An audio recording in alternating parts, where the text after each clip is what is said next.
Hello everyone, welcome to my channel and to part 2 of what am I even saying? Sorry, TARKIR DRAGONSTORM. I was trying to combine both words. Limited size review and first impressions. Welcome. So, we ended yesterday on red, so let's start today with green. And then we continue, of course, to colorless and to multicolored. And then we wrap it up with like overall impressions of the whole set. All right, without any further ado, let's start this TARKIR Dragonstorm limited set review. So first green card is Enoch Wayfarer. For 2 mana, we have a creature 1/1. When it enters, mill 3 cards. You may put a land card from among them into your hand. If you don't, put a +1/+1 counter on this creature. So we've seen exactly the same creature, but it was called differently and in a different set, right? Now it's okay, especially in Sultai and in Abzan, right? In Abzan because the counters matter, and in Sultai because you want to fill your graveyard. It's okay. Yeah, it's a good to drop, all in all, I would say. Definitely. Next up, Attuned Hunter for 3 mana, 3/3 creature with trample. Whenever one or more cards leave your graveyard during your turn, put a +1/+1 counter on this creature. So 3/3 for 3 with trample. I guess it just like the trample trample ability makes it better. Because, yeah, like nowadays, it's not good enough. 3/3 for 3. However, in the right deck, in the right archetype, meaning Sultai or even Timor, so you know, if you're able to trigger Harmonize and Renew, I guess it's good. Like, honestly, this can be, yeah, quite aggressive. So maybe not universally good, but good. Good in the right deck for sure. Yeah, I can see how it can become quite big and quite quickly.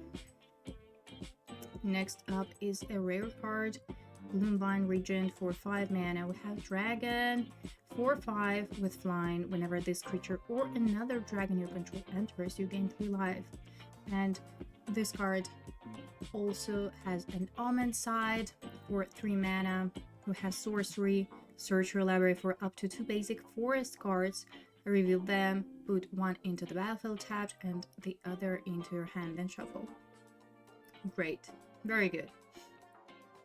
Of course, I mean, it's not a mana stabilization, unfortunately, but other than that, yeah, very solid rare. For limited. Next up is Champion of Jusun for 3 mana with a 4/2 trample with renew. 4/2 exile this card from your graveyard, put a +1/+1 counter and a trample counter on target. Ooh, this is nice. So I think like this creature. Yeah, like, should we compare like this 3 drops, like Attuned Hunter, and this one? I think like this one is just strictly better, because to make this one bigger, you have to do additional work, right? So like this building cost, otherwise it's just filler, or maybe that's what it is. I don't know. But comparing this to this is just strictly better. Also like power 4, which is probably gonna matter in Timor archetype, Timor decks, because you know, historically it's been based on this. Interaction with creatures with power 4 or greater. I'm not sure that here we're gonna have that exact wording. I mean still, that's good. Yeah, it trades with it to draw, but it has trample and it has this renew ability. So yeah, it's okay. I think I like it better than that uncommon one, the Tuned Hunter. I think this one is better, and it's a common. Also, like, because of renew, you may have more synergy in your deck. So yeah. Next up, it's a mythic Greater Hoof Behemoth for 8 mana, 5 and triple green. We have a creature 5/5 with haste. When this creature enters, creatures you control gain trample and get +X/+X until end of turn, where X is the number of creatures you control. Whoa. Okay. Let's think about it. So it's a mythic. Costs 8 mana. And this is concerning. Usually I would not pick something as expensive as this one. Also, like, on its own, 5/5 haste. Well, basically it's going to be like 6/6 haste until end of turn if it's the only creature on your board, but like hopefully it's not. Man, I don't know. If there is some sort of ramping in the set, I guess yes. But to be honest, I would not first pick it. It's just too expensive and very situational. I mean, I get it that like when you cast it, if you cast it, like you win on a spot probably, even if you have like possibly two more creatures. I don't know. It's just it's too expensive. Too expensive. What do you think? Leave your comment down below. What do you think about Creative Hook Behemoth for limited? I just think that it's not very realistic and too expensive. But you know, again, it's gonna depend on speed of the format. Next up is Dragon Sniper for 1 green mana. We have creature 1/1 with vigilance, reach, and death touch. Whoa, that's a lot of things for such a tiny creature. Vigilance, reach, and death touch. This is pretty neat. It looks quite defensive as any 1-drop, any 1/1 creature with death touch would. But yeah, I mean, sure, why not? Dragon Brute's Relic for 2 mana. It's an artifact. It has 2 activated abilities, so for tap, you may tap. Well, yeah, tap an untapped creature you control. Add 1 mana of any color. And for 3 mana and all of the colors, white, blue, black, red, green, sacrifice this artifact, create a 4/4 dragon creature token named Reliquary Dragon. That's all colors. It has flying, lifelink, and when this token enters, it deals 3 damage to any target. Activate only sorcery. So 8 mana. And also it's not a mana rock. You have to have creatures for it to give mana. Oh my god. I would pass on that. But we have to see other green cards. We have to see other green cards and multicolored, because this is important for this big picture. Otherwise, just on its own is, yeah, it's ew. It's not good. It doesn't look good on its own. But I may be wrong. It's just like, come on, for 2 mana, do nothing. I don't like it, to be honest, but we have to see in conjunction with everything else. Moving on. The Suit Earth Carver. I pronounce it correct. So for 6 mana, we have Elfin Druid 4/4 with reach, and when this creature enters, it endures 3. So we either put 3+1/+1 counters on it, or create 3/3 token. Oh, this is good. This is very good. I think all creatures with Endure so far they have been good. Just this mechanic is probably the best so far. So Endure and Renew, those are just, yeah, so good. Very nice top end. And again, if the format is not very fast, this is even better. Next up, finally, we have our final Dragonstorm in this cycle.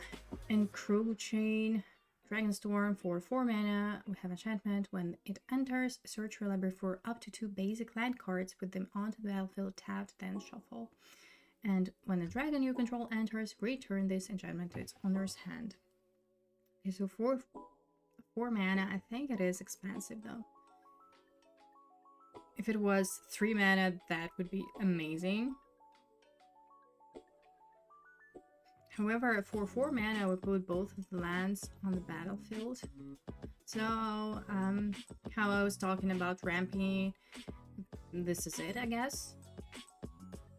I'm just concerned that 4 mana may be too expensive, but again, depends on the speed of the format, which is hard to evaluate.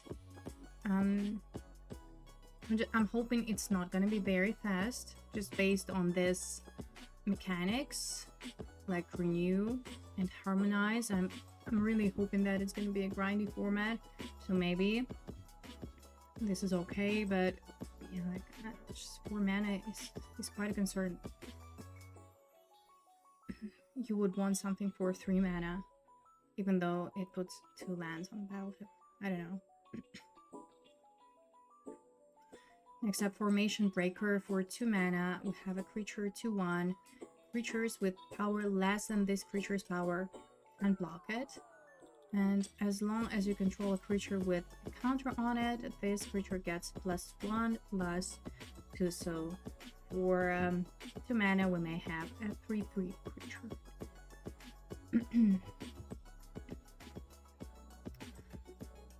I mean, I guess it's an okay to drop. And like it may go in any Abzan or Sultai deck. I guess, yeah, it's fine.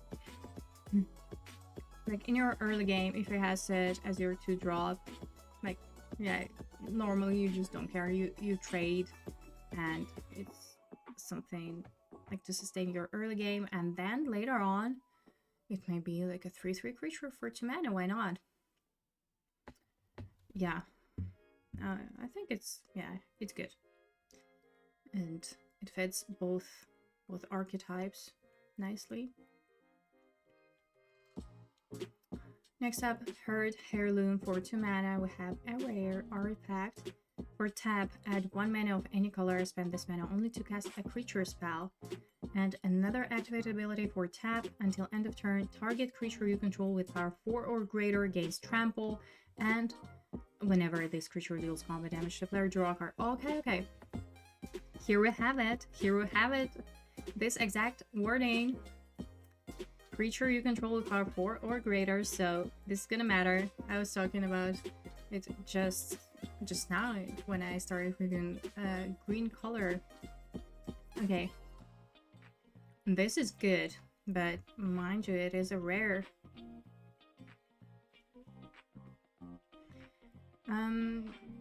It is like a sort of build around, well, but not really.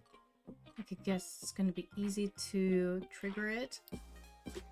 Yeah, I would probably first pick it. This payoff is good. At the same time, it requires work. But I like how it is a mana rock, mana stabilization, just 2 mana. So there are like pros and cons. Like, it is a rare, it requires some deck building cost. But pros is that it's a very nice payoff, and it is a mana stabilization, for 2 mana. But yeah. Next up is Heritage Reclamation. For 2 mana, we have instant. And we may choose only one option, so it's a model card. We either destroy target artifact, destroy target enchantment, or exile up to 1 target card from a graveyard, draw a card. So there are quite a few enchantments in this set, we've seen them. I'm not sure we want to main deck this card, but I can see how it can be a nice sideboard option. Especially like this last one, exiling a card from a graveyard and drawing a card. So basically like your cantrip against this graveyard interacting decks. But yeah, I would probably not main deck it. Next up, Inspirited Vanguard. For 5 mana, we have a creature 3/2. Whenever this creature enters or attacks, it endures 2. Okay. Like, honestly, this ability is so exciting, but it is 3/2 for 5. So, okay, I get it. Like, we cast it, we put counters on it, so it's 5/4, which is, like, reasonable for 5 mana, right? Then it attacks, we either put counters on it again, or we just create a token. No, it's good. Yeah, it's a solid body with a solid ability. Like, yeah, pretty nice, pretty neat, not gonna lie. Also, so yeah, like, of course, Abzan, and it says in flavor, Abzan soldiers know they never enter battle alone. But I can see it as a good fit in Timor as well, because creatures with power 4 or greater. No, it's good. Of course, yeah. It's a good late game pick for sure. Next up is Knockout Maneuver. For 3 mana, we have Sorcery. Put a +1/+1 counter on target creature you control. Then it deals damage equal to its power to target creature in opponent control. So, we have our classic removal in green. Honestly, this thing, putting counters on a creature, it's gonna matter more than it usually does in this set, I mean, because yeah, all of this counter synergy gonna matter a lot. Yeah, I like it, of course. It's, even though it's a sorcerer speed, it's good, of course. It's removal. Next up is Crotic Nest card. For 3 mana, we have a Defender, 4/4, with an activate ability for 3. This creature can attack this turn as though it didn't have Defender. Oh my god. I mean, maybe in like defensive grind decks, maybe in Timor, because again, it is a creature with power 4.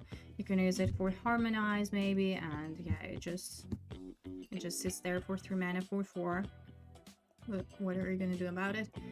I can see it in this archetype for sure, but it's not universally good, of course. So this is defensive, this for this particular archetype, I believe. Next up, Blessed Prowler. For 4 mana, we have a rare 5/5 Snake Ranger. When this creature enters, you may mill cards equal to the number of lands you control. And it has a renew ability for 2 and exile this card from your graveyard. Put X +1/+1 counters on target creature where X is the number of land cards in your graveyard. Ooh. This is interesting.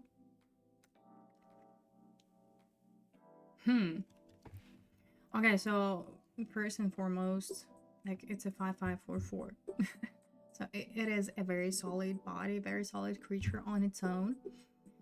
Now the ability may be quite specific, but like, come on, if you open it, you would probably first pick it, and I know that this is designed for graveyard interacting decks slash archetypes like Sultai or Timur, you know, because yeah, it's a solid power and toughness for Harmonize. But honestly, like I would probably play it in any green deck. At the same time, what are those green archetypes? Simic, it's a graveyard interaction. Timur, Sultai, Golgari, right? Did I miss anything? Oh, Abzan, Selesnya. Cruel. Well, it all kind of mixes together, right? Like Timur, Sultai, and Abzan, yeah. No, it's definitely gonna shine in Sultai, but I would play it at any deck, really. In any green deck. Next up, Nature's Rhythm. It is another rare. So for X and double green, we have sorcery. Search your library for a creature card with mana value X or less, put it onto the battlefield, then shuffle, and it has Harmonize. Oh my god, I don't think it is a limited card, to be honest.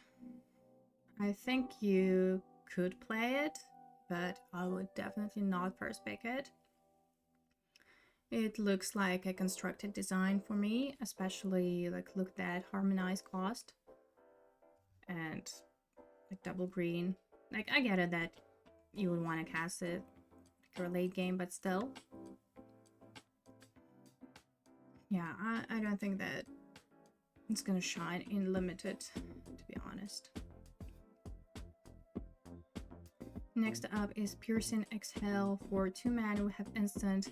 There's an additional cost to this spell. You may behold the Dragger, so all of this exhale. Again, it's a cycle. And the effect is target creature you control deals damage equal to its power to target creature or planeswalker. If a dragon was beheld, surveil 2. This is perfect. This is your bite spell, premium green removal. Perfect.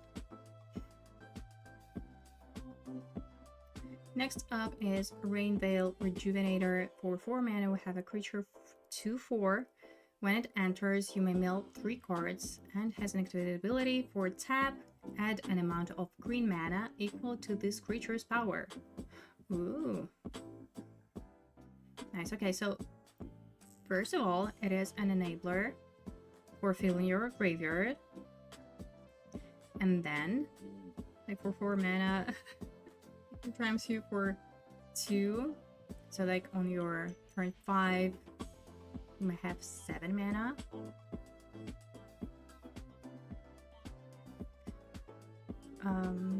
I guess it's okay if you're building this kind of deck. So yeah, we've seen some rampant effects for sure. This is a borrowed, even though it's a 4-drop, but 2/4 is a decent body. This ATB effect may be relevant. So you can see how pretty much all of the creatures, all of their abilities, they're just, you know, screaming synergy. This is gonna be fun. It's gonna be a very, very good limited format. I just have this feeling, yeah, it should all work together. Next up is Rite of Renewal. For 4 mana, we have sorcery. Return up to 2 target permanent cards from your graveyard to your hand. Target player shuffles up to 4 target cards from their graveyard into their library. Exile it. Rite of Renewal then. Oh, this is very grindy stuff. Nice. Kind of expensive though. 4 mana. At the same time, imagine like late game. So in this self-mill, renew / harmonize kind of a deck, you just, yeah, it prevents you from milling out first of all. Not only you bring something back, so you like sort of recharge. But yeah, I guess it is playable for sure, but quite specific, 100%. And yeah, as you can see, here is your hint. Soul tie. The greatest honor a soul tie can receive is to be returned to the realm of living. This text. Okay.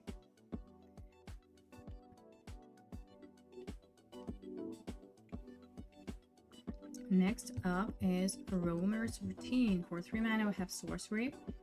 Search your library for a basic land card, put it onto the battlefield tab, then shuffle. Alright, here we have it. Ramping, let's go.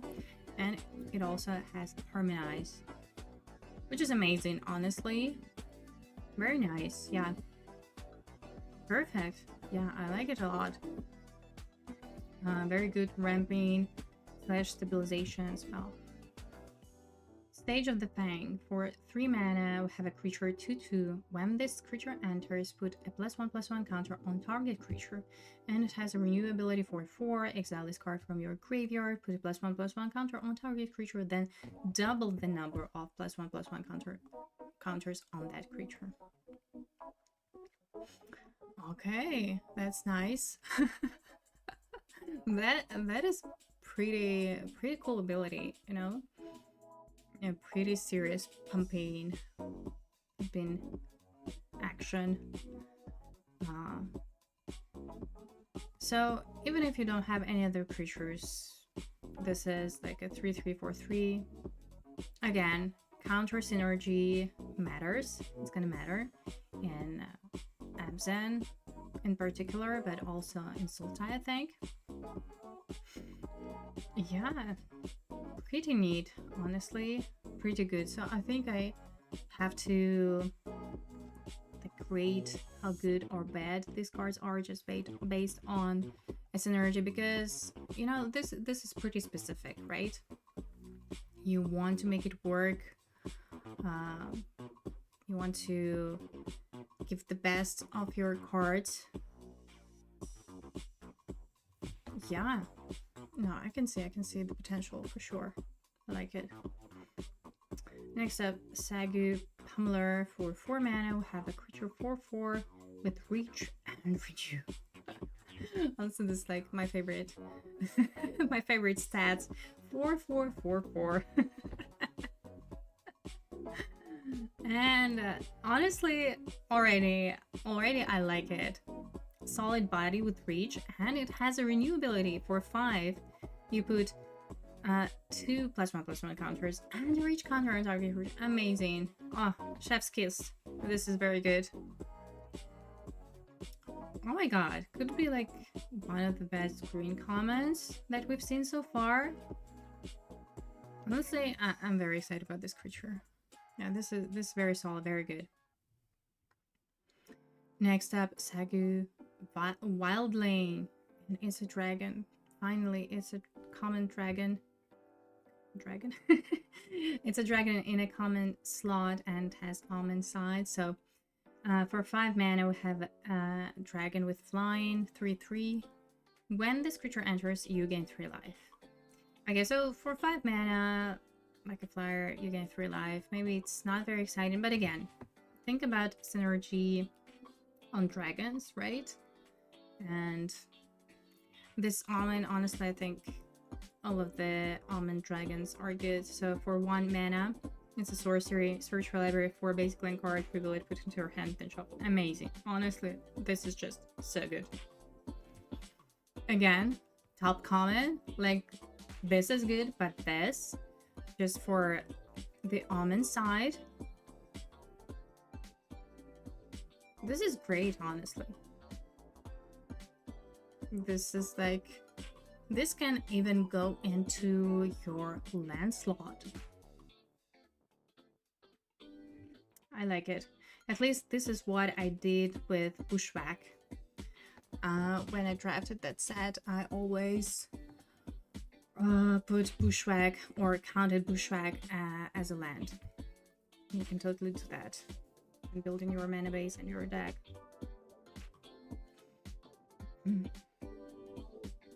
Next up, Sarkhan's Resolve. For 2 mana, we have instant. It's a model card. Choose one.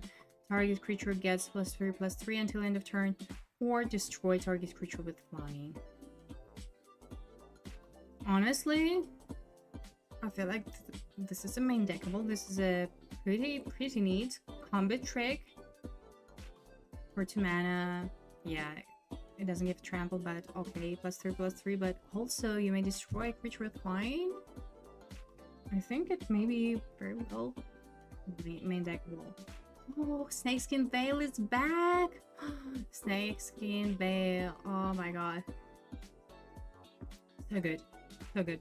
The best combat trick ever. It does it all. It protects, it pumps, lives counter. Just so good. Also this art. It's a pretty cute art. Alright, next up, Sultai Devotee. Finally, another cycle of these devotees.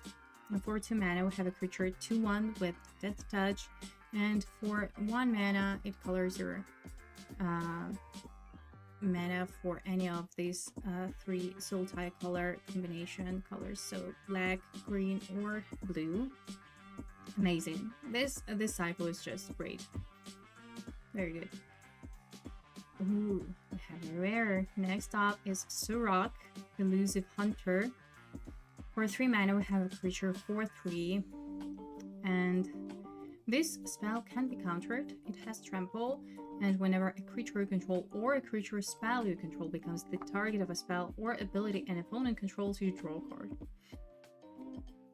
Very nice, very solid creature. Like shows you that this guy is from a Timor clan for sure. I'm sorry, I really don't know the lore. Yeah, this is a very solid creature. I mean, we've seen some Bombay Bombs in rare and mythic slots. This is not a bomb, but it is a very solid creature regardless. So it fits, it checks all the spots for Timor. So it is a creature with power 4, and it has trample. Invisibility is nice, yeah, it's okay. It's a good creature, solid. Next up is Synchronized Charge. For 2 mana, we have sorcery. Distribute 2 +1/+1 counters among 1 or 2 target creatures you control. Creatures you control with counters on them gain vigilance and trample until end of turn. And this card has Harmonize, which honestly makes it good, I think. Because usually this kind of cards like put 2 counters or something like that.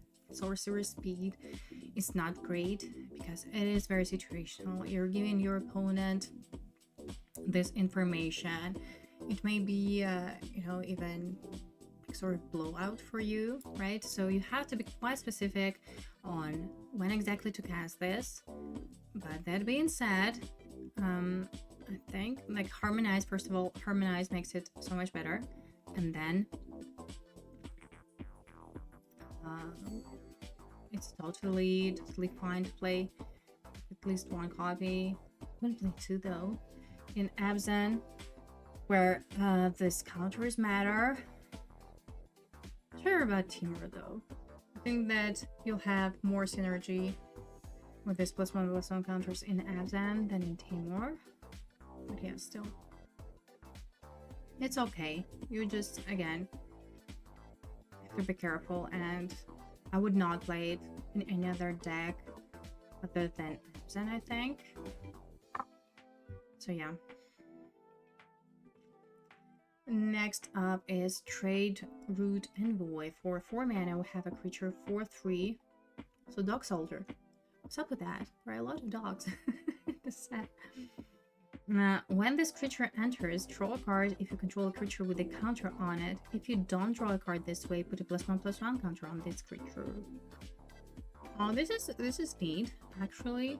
But I would assume that if you want to play this 4/3 for 4 mana, you would want to draw a card. So only for Abzan, Otherwise, yeah, it is like a filler category. Next up, Traveling Botanist. For 2 mana, we have a creature. Another dog, by the way, 2/3. Whenever this creature becomes tapped, look at the top card of your library. If it's a land card, you may reveal it and put it in your hand. If you don't put the card into your hand, you may put it into your graveyard. Oh my god, this is so good. First of all, the stats, 2/3 for 2 mana is amazing on its own. And this ability is great. So not only it's going to work when you attack, but it is a great target for Harmonize. You can use this creature to harmonize your spells and still trigger this ability. Oh, this is so good. This is a very, very good to drop. I like it. Next up is Undergrowth Leopard. For 2 mana, we have a cat. Finally, after all those dogs, we have a cat. So for 2 mana, 2/2 Vigilance. Oh, sorry. And it has an activate ability for 1 mana and sacrifice this creature, destroy target artifact or enchantment. Okay, I like it. This is just your solid 2-drop. It attacks, it blocks, and it may be even useful if you need to destroy an artifact or enchantment. Yeah, very nice. Next up, Warden of the Grove. For 3 mana, we have a creature Hydra 2/2. It's a rare. At the beginning of your end step, put a +1/+1 counter on this creature. Whenever another non-token creature you control enters, it endures X, where X is the number of counters on this creature. Oh wow, this is nice. I mean, it looks a little bit slow, but honestly for this effect, this is totally reasonable. So if it lives, basically you have, by the end of your turn, a 3/3 for 3. And then you start just casting your creatures, and yeah, this is great. This is, yeah, very good.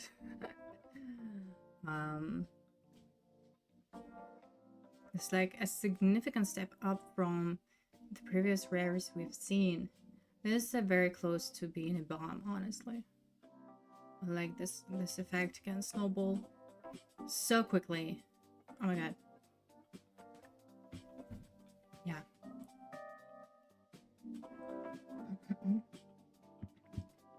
All right. This is it. This is it for green color. Hello there. Oh, it's going well. So it's a part 2 of my limited set review of TARKIR Dragonstorm. So I just finished reviewing, talking about the green cards, and we're moving on to Multicolored, which is super exciting. So first up is Baron Step Siege. So for 4 mana, 2/1 white and 1 black, so Orzhov colors. And if you remember, Orzhov is a sacrifice archetype. hello. Oh, don't worry, I'm gonna upload the VOD on my YouTube channel, which is at Mrs. and Mr. Spike. I've already uploaded part 1, so you may go and check it out if you want. Yeah, hello there. Hello, everyone. Let's talk all the new cards. So, this is a rare enchantment. As this enchantment enters, choose Abzan or Mardu. Whoa, this is nice. Okay, so if you choose Abzan at the beginning of your end step, put a +1/+1 counter on each creature you control. And if you choose Mardu at the beginning of your end step, if a creature died under your control this turn, if a creature died under your control this turn, each opponent sacrifices a creature of their choice. This is good. This is really good, honestly. Like for Mardu, like this is going to be very easy to trigger with all of the mobilize effects, with mobilize tokens and whatnot. And yeah, like putting counters is It's very strong. Very good. Yeah. Amazing. Amazing. Very, very solid. Rare or limited. Alright, moving on to another Orzhov card. Hardened Tactician. I think this is a signpost uncommon. I hope it is. I was reviewing these cards yesterday, so we were talking about signposts uncommons at the beginning. And I hope I was correct. This is it. So again, Orzhov is a sacrifice archetype.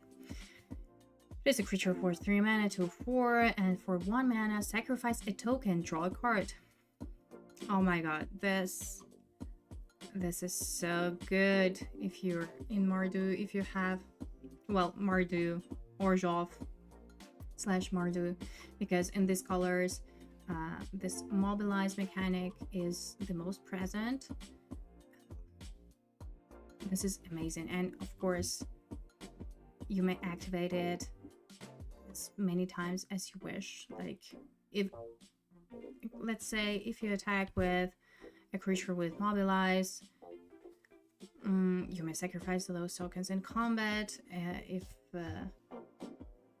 they don't go through or after damage. Oh my god, this is just amazing. Very, very good.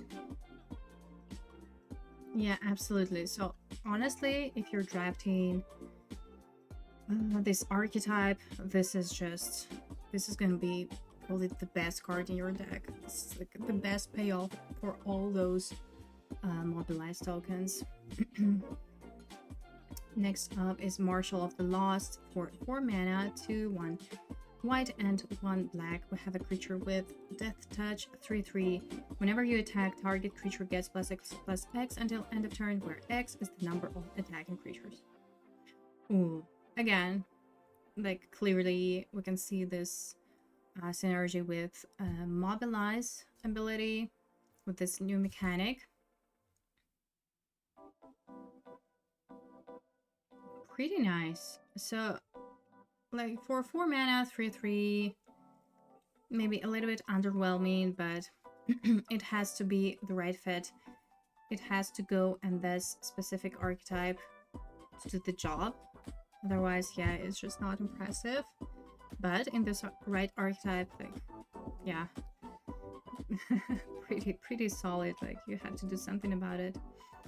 And like on its own, being like the fact that it has Death Touch, like let's just imagine you pump it for, I don't know, for 3, even for 3, it's not easy to deal with, so it's going to be at least 2/1.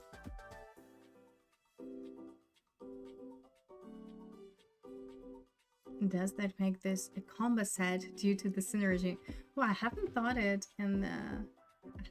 about it like that, like in these terms.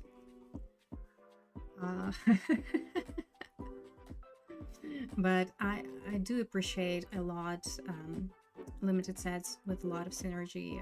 Like this is the best. All right, next up. Okay, so we have a black creature, but it has a white almond. All right. Purging Stormbrood for 5 mana, 4/1 black. We have a dragon 4/4 with flying. Ward pay 2 life. When it enters, remove all counters from up to 1 target creature.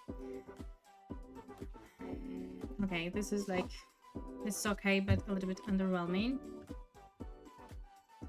And Omen is 2 mana, 1/1 white. Instant target creature gets +2/+2 against lifelink, hexproof until end of turn. Honestly, both sides are a little bit disappointing. Like, you wouldn't play it if you don't play black, and you wouldn't play it if you don't play white. So it is quite specific to this color combination. Otherwise, just it's very mediocre in my opinion. But if you're in Orzhov, yeah, sure. Because again, all of the almond dragons, is it just a pure value, I think.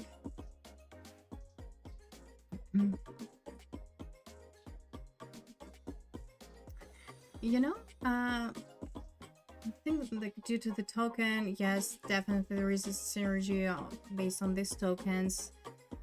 But I don't know, I have a feeling that it's not gonna be easy to build this archetype well. Because, you know, like, okay, like all these creatures with mobilize, well, it depends, but they need support. Because, like, let's imagine that your opponent has a board, so those tokens, they cannot go through. So yeah, you have to do something about it. So either have this sacrifice element, or I don't know. So for me, like for now, this mobilize mechanic is probably like the most difficult to make it work, because I think like renew and harmonize, you can see how just naturally easy it is. Just, you know, grind fast and you can't go wrong with it. It's just those creatures, I mean, with this mechanics, they just do the job on its own. And while Mardu archetype, like you have to really work to put it all together. I don't know, those are at least my first impressions from what I've seen so far. We haven't, of course, checked the rest of the cards, so that is what we are going to do now. Oh my god, Pulsinator, thank you so much for subscribing. Appreciate it a lot. And thank you for a follow. Hello, hello there. Thank you, thank you.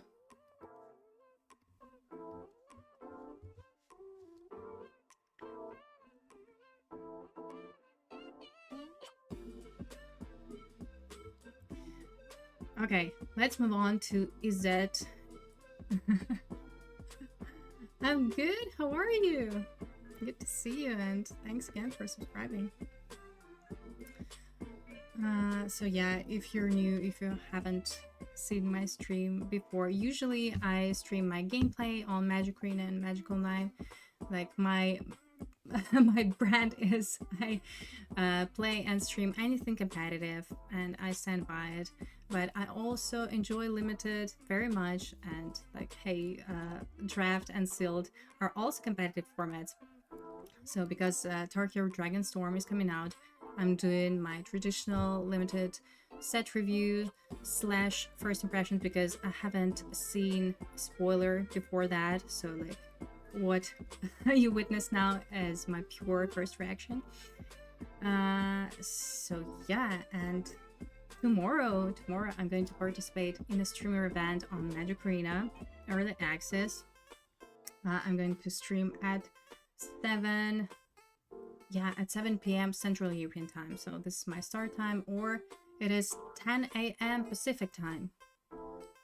So yeah, join me then. Let's come back to reviewing cards. So Effortless Master for 4 mana to 1 blue, 1 red. So is it again 4/3, the Vigilance Menace. This creature enters with 2+1/+1 counters on it if you've cast 2 or more spells this turn. So okay, let me remind you that Izet and Jeskai is all about this double spelling a turn. It is called Flurry, this mechanic. Okay. Listen, I was so confused yesterday about this signpost uncommons. Is this one? It looks like it is. It looks like it is a signpost uncommon for is it for even Jeskai? Or for Jeskai it has to have this flurry.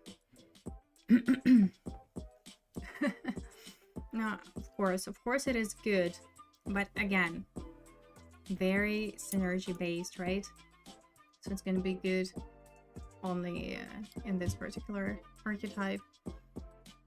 I guess it's not gonna be hard to build, because all of these archetypes, they're quite defined. Next up is a rare Frostcliff Siege. Okay, so it's a cycle, right? Hold on. I come back. Yeah, so this is the first card of the cycle. Move on to this Siege in Izzet colors. It's a rare enchantment. And again, as it enters, you have to choose Jeskai or Timur. If you choose Jeskai, whenever one or more creatures you control deal combat damage to the player, draw a card. And Timur, if you choose Timur, creatures you control get +1/+0 and have trample and haste. Oh my god. Okay, already I can see how this sieges are just, yeah, so good. Amazing. Timur is just Timur. Yeah, this is like super aggressive, right? Oh wow. I honestly, I love both options. They're, yeah, so far these sieges are, yeah, very, very good. Like honestly, maybe even Embalm in this right deck. Next up, Glacial Dragon Hunt for 2 mana. Izzet colors, blue and red sorcery. Draw a card, then you may discard a card. When you discard a non-land card this way, Dragon Hunt deals 3 damage to target creature, and it also has Harmonize. Pretty neat. Oh wow. This is so good.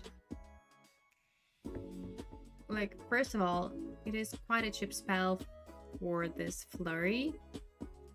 So, you want to have a lot of cheap spells in your deck if you're in Jeskai colors or Izzet. Harmonize makes it better. Yeah, very, very solid. I mean, you have to discard a non-land card to deal damage. But again, a lot of green cards, they do have Harmonize. Or like blue cards, they have Renew. So I guess it is manageable without losing value. Alright, next up. Next, Almond Dragon in Izzet color. Rune Scale Stormbrood. So on its own, it's a red dragon, 4 mana, 3 and 1 red, 2/4 flying. Whenever you cast a non-creature spell or a dragon spell, this creature gets +2/+0 until end of turn. Okay, okay, this is exciting. So whenever you cast a non-creature spell, however, no, this is good. This is gonna work in this color combination for sure. And Omen is an instant for 2 mana, 1 and 1 blue. Counter target spell with mana value 2 or less. Okay, so I guess it was designed like that you wouldn't want to play either of these sides if you don't play like one of those colors. Does make sense. So if you don't play blue and you're only playing red, like this is quite underwhelming and very specific, right? So like for 4 mana to 4 flying, like, okay, but this is like a filler area, I would say, and like a counter spell, like same thing, because mana value 2 or less. Counter your like bonus to drop. Imagine if you're on the draw. Oh my god, Dirt Nymph! Hello, hello. Thank you so much for the raid. Hello, hello. How are you? Hope you had a good stream.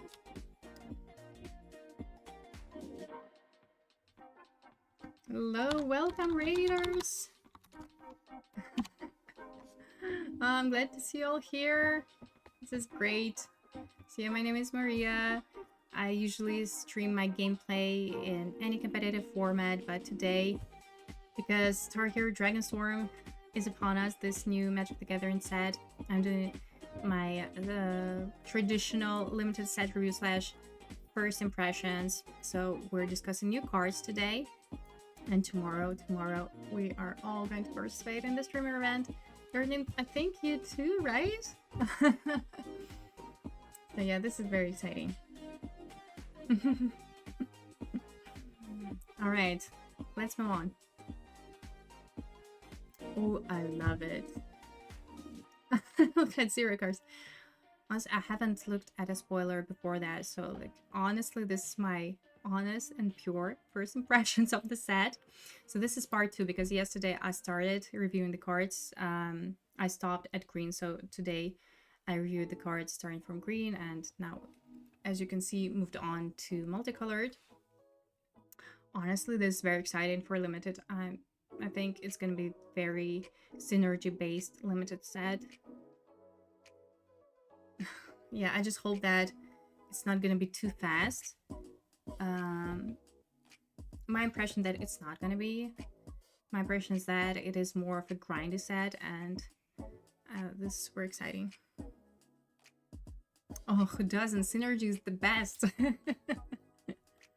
Yeah. Alright, so yeah, this Orjov dragon was like, okay, if you're playing these colors. I guess same thing goes to this one, or applies to this one. Yeah, it's okay, but not super exciting. Other dragons with Omen, they were significantly better, in my opinion. But okay. Next up, ooh, Golgari Almond Dragon, Disruptive Storm Brood. So for 5 mana, 4 and 1 green, we have a dragon with flying 3/3. When it enters, destroy up to 1 target artifact or enchantment. So again, like the ability is okay, but nothing too crazy, right? It's 5 mana, 3/3 fire. And Omen for 2 mana, 1 and 1 black, destroy target creature without Coloreless. Okay, now you're talking. Now you're talking. This is not nothing. So this Omen, yeah, this Omen makes this dragon significantly better than this previous ones in Izzet and Orzhov color combination. Oh my god. So basically it's just your removal. Early game removal. And then if you need to, you cast it as a body. If you draw it again, of course. Oh, this is good. This one, yeah. This one is good. The previous ones. Okay. Alright. Okay, so here we go to Golgari Siege, which is called Hollow Merc Siege. It's a rare enchantment, and as it enters, you choose Sultai or Abzan. If you choose Sultai, whenever a counter is put on a creature you control, draw a card. This ability triggers only once each turn. And if you choose Abzan, whenever you attack, put a +1/+1 counter on target attacking creature, it gains manas until end of turn. Okay. So again, all of the sieges, they are very much synergy based. They require this deck building cost, but honestly, I don't think that it's gonna be difficult. So if I open this in my first pack, I'm gonna take it for sure, and then just build around it, which is not gonna be a problem, I think. Both of these effects are very strong, but yeah, as I've said, require some building cost. Overall, very good. Next up, Host of the Hereafter for 4 mana, 2 and Golgari combination, black and green. We have a creature 2/2. It enters with 2 +1/+1 counters on it. Okay, so already for 4 mana we have actually a 4/4 creature. And whenever this creature or another creature you control dies, if it had counters on it, put its counters on up to 1 target creature you control. Okay, so just transfers the counters when it dies or another creature dies. Honestly, great. I love it. I love how, like, for 4 mana, you get your 4/4, but like with a twist. So with this synergy twist. So it's not 4/4, but it is a 2/2 with counters. Nice. Yeah, I like it. I guess you don't need, like, to make any additional work around it, because, like, come on, creatures, they are going to trade anyways.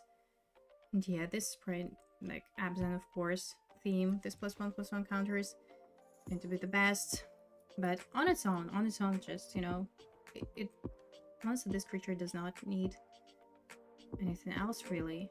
I like it. Also this art. This art. It's beautiful, right? Can you appreciate it? Art appreciation moment. Next up, Stalwart Successor for 3 mana, 1 black and green. Have a creature 3/2 with menace. And whenever 1 or more counters are put on it creature you control, if it's the first time counters have been put on that creature this turn, put a +1/+1 counter on that creature.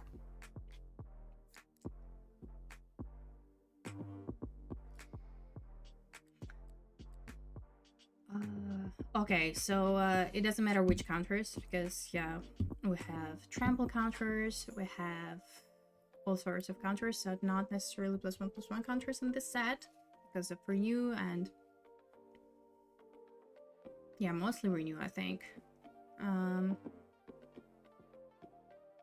Okay, like this is like a very I don't like this kind of wordings, but basically what it says that if you put a counter, you either double +1/+1, right? Or just put +1/+1 counter on it.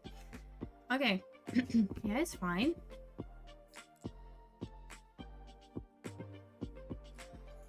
This is a sign pass in common. No?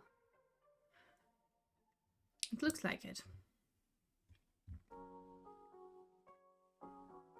Yeah. Aggressive with the counter. Yeah, for sure. Okay. Moving on to Boris. Okay, Corey, Mountain Stalwart for 3 mana. 1 red and 1 white. We have a creature 3/3. So, okay. Usually it's not very exciting, right? 3/3 for 3. But it has Flurry.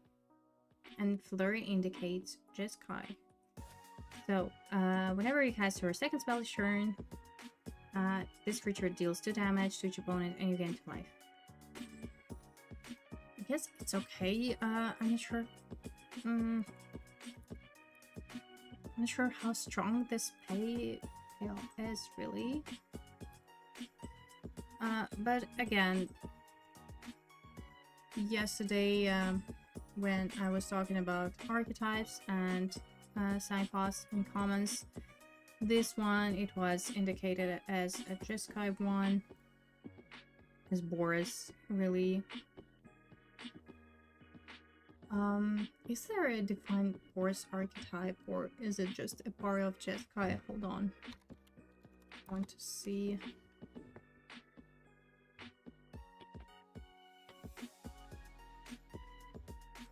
I want to be sure. Okay, yeah, so it is actually a defined archetype, Boris. It is called Go White Tokens. But this has nothing to do with it. It is a Jeskai card. So I'm a little bit confused. No, I get it, yes. If you're playing Jeskai, Devil Spell and whatnot, yes. But I think that it doesn't look strong enough. It needs additional work. 3/3 4/3. I may be wrong, however. Imagine if you're able to trigger this Flurry every single turn. This may drain a lot. Alright. Let's move on. Okay, now we're talking. Now this is probably Boris, sign pass and common Frontline Rush for 2 mana, 1 red and 1 white instant. It's a model card. You have to choose one. Create 2 1/1 red goblin creature tokens, or target creature gets +X until end of turn, where X is the number of creatures you control.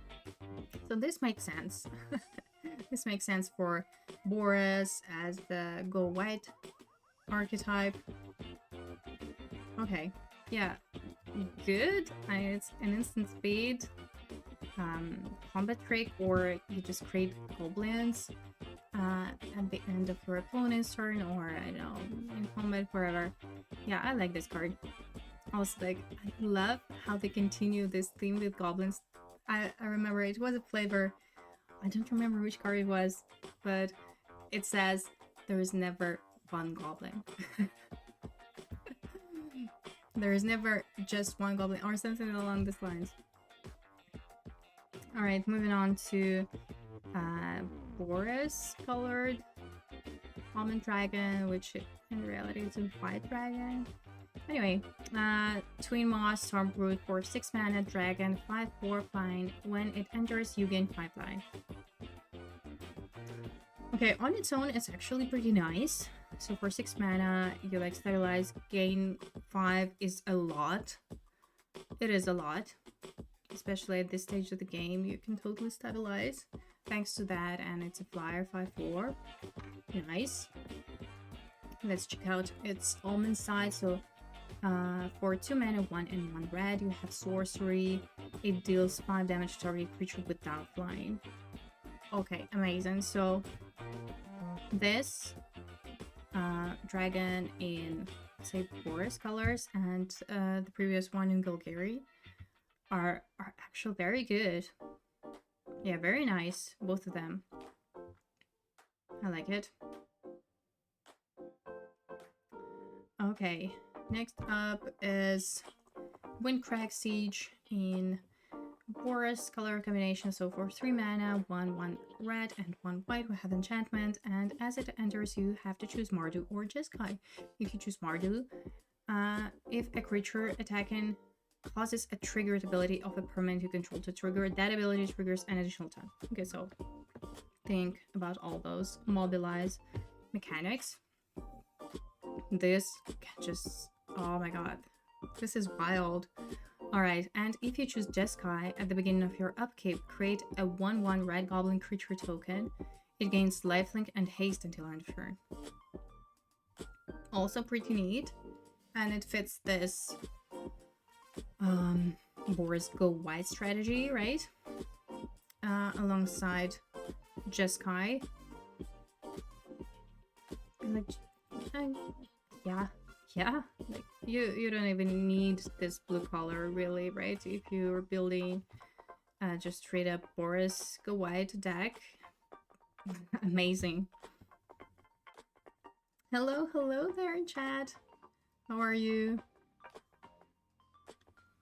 Yeah, honestly, all of these sieges, they're great. Okay, moving on to Simic Auroral Procession. For 2 mana, 1 green and 1 blue, we have instant. Return target card from your graveyard to your hand. You can return any card, actually, so it may be a land. But do you need that? Yeah, me too. I'm doing great. I'm enjoying reviewing the cards, seeing them for the very first time. Honestly, I'm super excited, super pumped about this new set. Can't wait to draft it tomorrow. Okay, so this card, how good is this? Also, I love how, you know, we have some hints on where it belongs. Because it says the team will celebrate the end of the Unbroken Night with stories, dances, and feasts. This flavor text. I guess it's okay. So again, this is for this mid-rangey grinded decks. I don't know. Yes, I am. I'm going to participate in this streamer event tomorrow starting at 7 p.m. Central European time, and I'm going to continue on Thursday starting at 11 a.m. Central European time. So tomorrow I'm going to draft, and on Thursday I'm going to play Constructed with this new card. So new standard. Yeah. I don't know how to rate this card, honestly. Probably you can pick it up quite late because of the mana cost, because how specific it is to an archetype.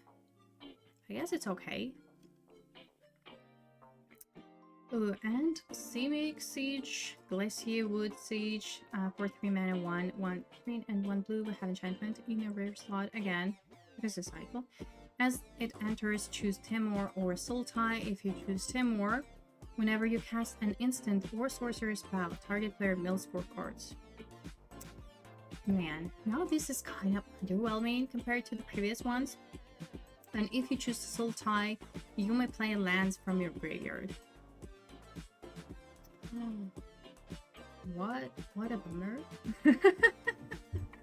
Compared to the previous ones. My god. Let me just quickly come back to the previous ones. So, this is 3 mana again. Great. This is just 2 mana. Awesome. Effect, yeah, it's pretty strong. Again, yeah, we think about the synergy, we think about deck building costs, all in that, but I mean, again, 3 mana. Great. And this one is probably the most expensive one, 4 mana, but the fact is just so good. Yeah, this is just underwhelming compared to these previous ones, right? What do you think? Honestly, both of these effects are quite mediocre. Standard becoming more powerful than modern. I don't know about more powerful, but definitely more interesting. Good morning, good morning.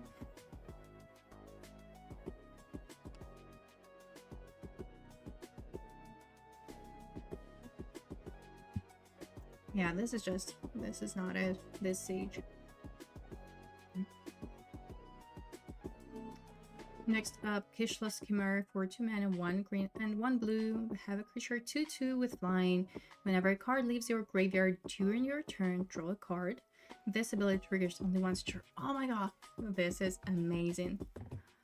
So first of all, if you're in these colors, this is just such an amazing to drop, right? And this ability, it's great. So this is just your perfect payoff for all their new abilities. So if this creature sticks around, oh my god, so good in the right deck, in the right archetype, amazing.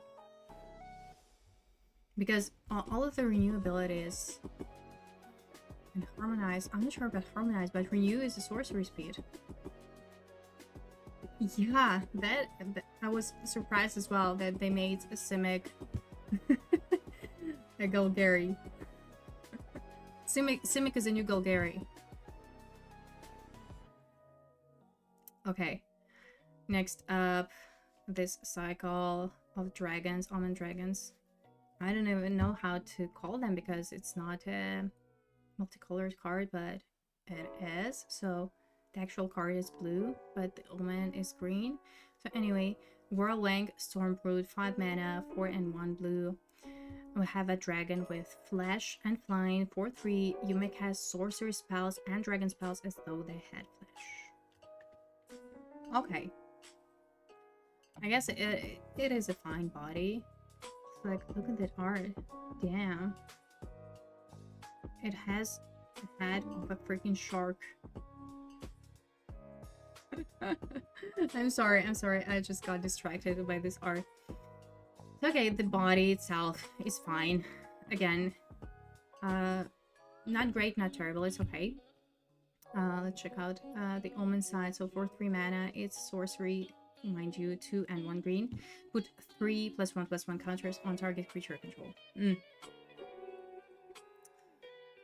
Again, like fine, but sorcery speed, this counters, oh my god, there are just so many things that can go wrong. And like 3 mana investment for this effect is a lot. So yeah, I'm not super excited about it. So this goes alongside with Izzet and Golgari, Almond Dragon. This is significantly worse than Boris and Golgari one.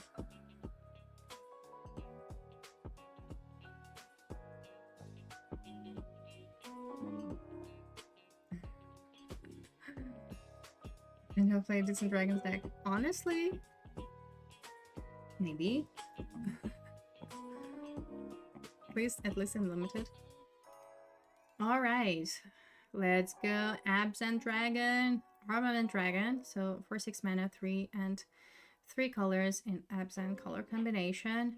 We have a dragon 3/4 flying. When it enters, distribute 3+1/+1 counters among 1, 2, or 3 target creatures control. Okay, amazing. This is just great.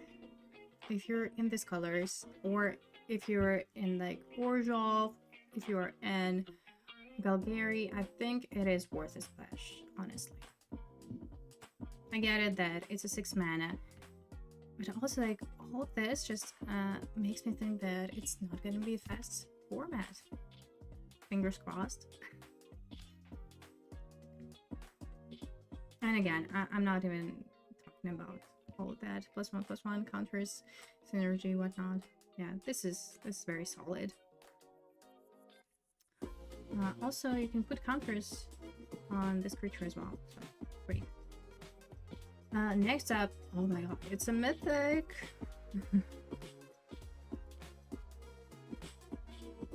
Illustration. Why? What's wrong with it? It's just, yeah. It got some equipment with it. Anyway, be working to all. This is a 5 mana dragon, spirit dragon. So 2 and 3 absent color combination, 5/7 flying. There is a lot of text. So, what does it do? At the beginning of your end step, if creatures you control have total toughness 10 or greater, draw a card. Okay, which is not gonna be too hard because this one has a toughness of 7 already. Nice. Moving on. Then, if creatures you control have total toughness 20 or greater, untap each creature you control. Okay, this may be unrealistic and unnecessary. Then, if creatures you control have total toughness 40 or greater, each opponent loses half their life rounded up. Oh my god. Oh wow. Honestly, I'm happy with just this first ability. I'm happy with just drawing a card, an additional card a turn. This is great. Honestly, this is just amazing. Yeah, this is a bomb. Very good. Very impressive. But yeah, the ability is kind of funny, all of this. Yeah, welcome back, dragons. Alright, next up is Felethar, Dawn of the Abzan. So for 3 mana in Abzan color combination, we have a legendary creature 3/3 with trample. Whenever it enters or attacks, you may sacrifice a non-land permanent. When you do, put a +1/+1 counter on each creature control. Okay, so all of those creatures with mobilize, right?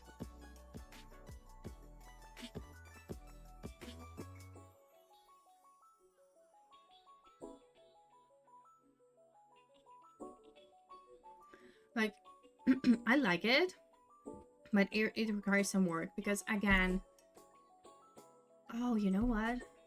Like, it also is synergetic with Endure. Like, I'm just thinking, what would you want to sacrifice realistically for it? Dragon War, hello, thank you for your follow.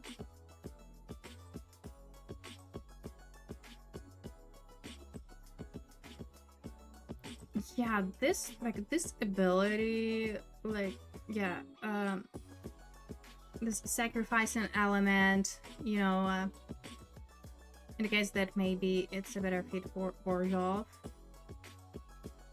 because it is a sacrifice archetype at the same time. Abzan is all about putting counters, so they like combined both of these worlds, so to speak, in this card. Would you first pick it? The question is, would you first pick it?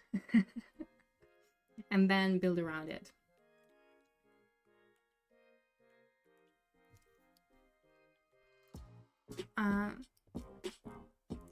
Me personally, I'm not sure. Because, yeah, like the building cost is quite high to make it work, really. And I'm not sure how good the payoff is, to be honest. Like, yeah, you're putting counters on each creature. You're able to sacrifice something, but at the same time, you need that water.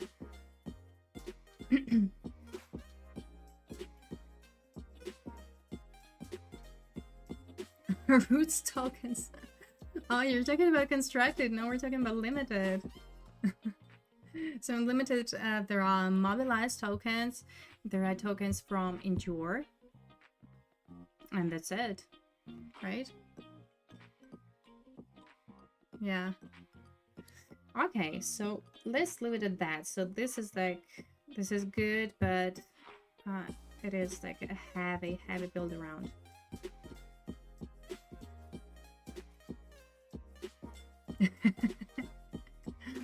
Yeah.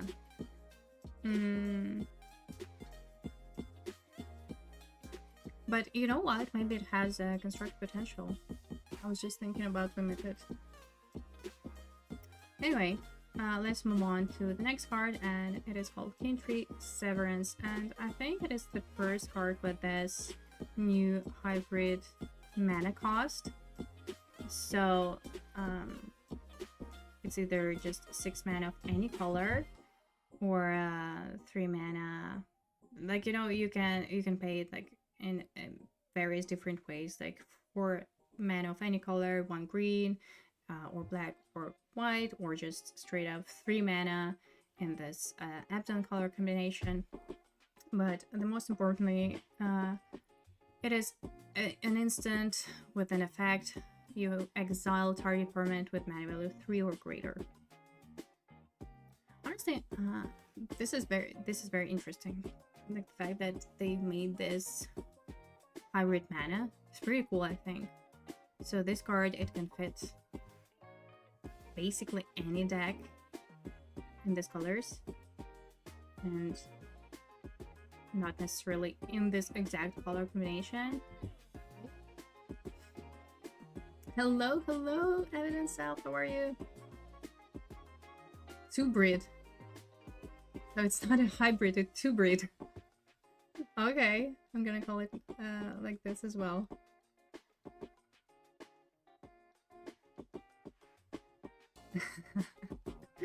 Okay. Yeah, I'm curious about it. I think it is good. And so better removals. Yeah, probably. I'm just very curious about this mana situation. How it's gonna play out. Anyway, ooh, Mythic Pyrenation for 6 mana, 3 and 3 in Abzan colors, sorcery. Return target permanent card from your graveyard to the battlefield with a hexproof counter and an indestructible counter on it. Oh my god, why? Why is it so expensive though? Why? Like, I get it that in green we got some rampant spells, but they are quite expensive, not gonna lie. So I would not first pick it. Would you?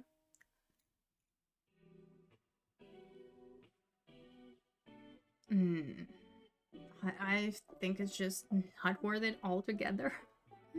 Am I wrong though? Because say your standard reanimation spells, they cost 5 mana, but they're usually in 1 color, and it is like black, sounds like 4 in 1 black mana. Sorcery, right? You return a creature card from a graveyard. Here the cost is just difficult. Okay, let's just put it this way. Difficult mana cost, 6 mana.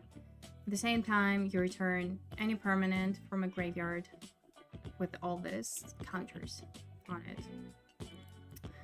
I don't know. I don't believe in it. It's getting first picked by people who wanted for their commander. Okay, but if we're talking limited, it's a pass, right?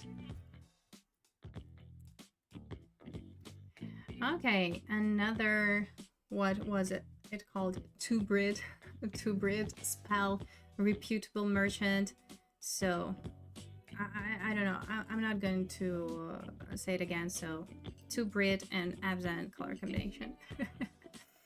It is a creature 2/2. When it enters or dies, put a +1/+1 counter on target creature you control. Okay. I mean, if you're able to cast it for 3 mana only, it is like a 3/3 or like 2/2 with a counter, right? Just, let's say in vacuum, this is what it is. No. This is difficult. So compared to that removal spell, just because creatures, they are your draw, so creatures, they make the base of your deck and the mana curve. Like with this, where would you want to put it? You, like, if you're able to play it on your turn 3, then I guess it's okay in this dedicated Abzan +1/+1 counter deck. But later on, would you want it? Probably not strong enough, right? So compared to this spell, for example, this is an instant. Yeah, I get it that we've seen better removal spells, but still, like, this is not your drop. This is not your core of the deck. I don't know if it makes sense, because creatures, they make your curve, and yeah, I don't like it. I don't think it's strong enough.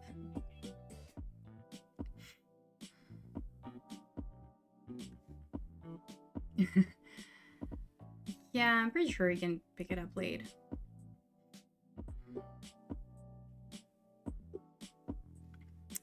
Exactly my point, yeah. Like, if you're able to cast on your turns 3, then it's fine. But again, it's not overwhelming, right? And the mana cost is difficult, and later on it's just, yeah, not good enough. All right. Ooh, this is our first saga, and it's a rare Revival of the Ancestors. So for 4 mana, 1 and 3 in Absent color combination, what do we get? So first, lure counter, create 3 1/1 white spirit creature tokens. Let's go. Next turn, lure 2 or lure counter, distribute 3 +1/+1 counters among 1, 2, or 3 target creatures control. Okay, so great. It does everything. So the turn we cast it, we create tokens, then put counters on them, and then lure counter 3 is creatures you control gain trample and lifelink until end of turn. Which is okay. You know, why does it feel like this last chapter is kind of underwhelming? I like first 2 though. I really do like them. I think they make a huge difference. Third one's like, okay. I guess it's not bad, and it may be like really impactful in some situations, but yeah, like the first one are just strictly better. But anyway, this is a very, very good rare, right? For limited, very solid. I like it a lot.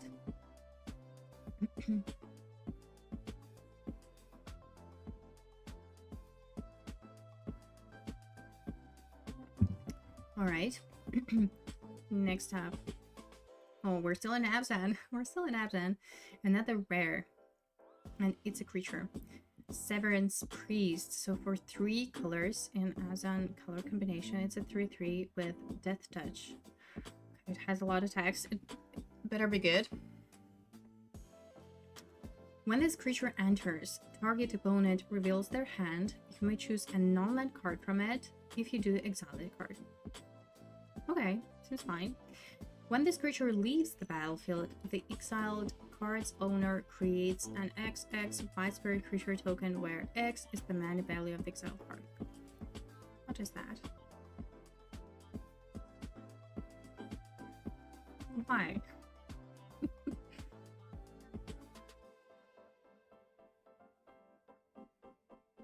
Commander material. Yeah, but let's talk limited. No? Aw.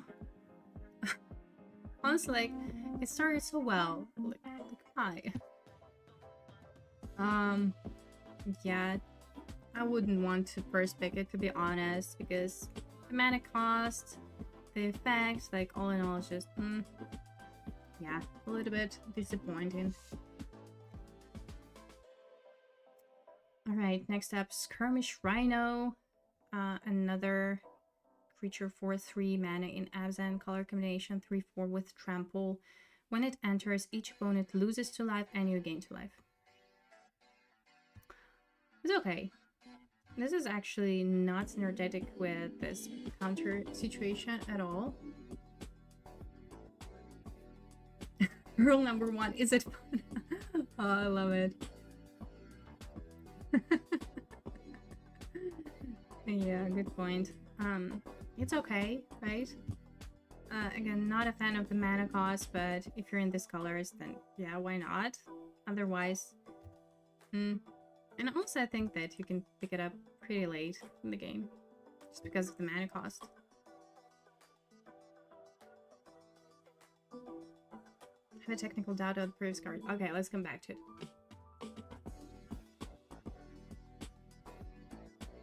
What kind? What kind of technical doubt? Let's revisit. Ooh, I think the mana cost is 6. I may be wrong. I think it is 6. Let me just check. Mechanics.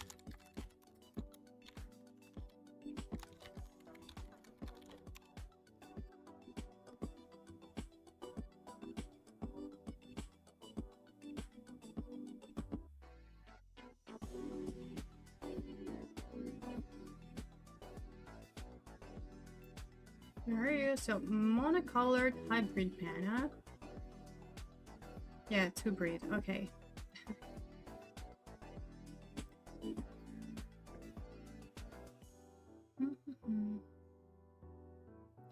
Okay, yeah. The mana value is 6 no matter how you pay for it. And it's in the designated colors. So if we're talking about this card, it is white, it is black, and it is green, but the collective mana cost is 6. Total mana value is 6. I'm going to put this link in chat for all this mechanics peculiarities if you want to check it out. Yeah, sure, no problem.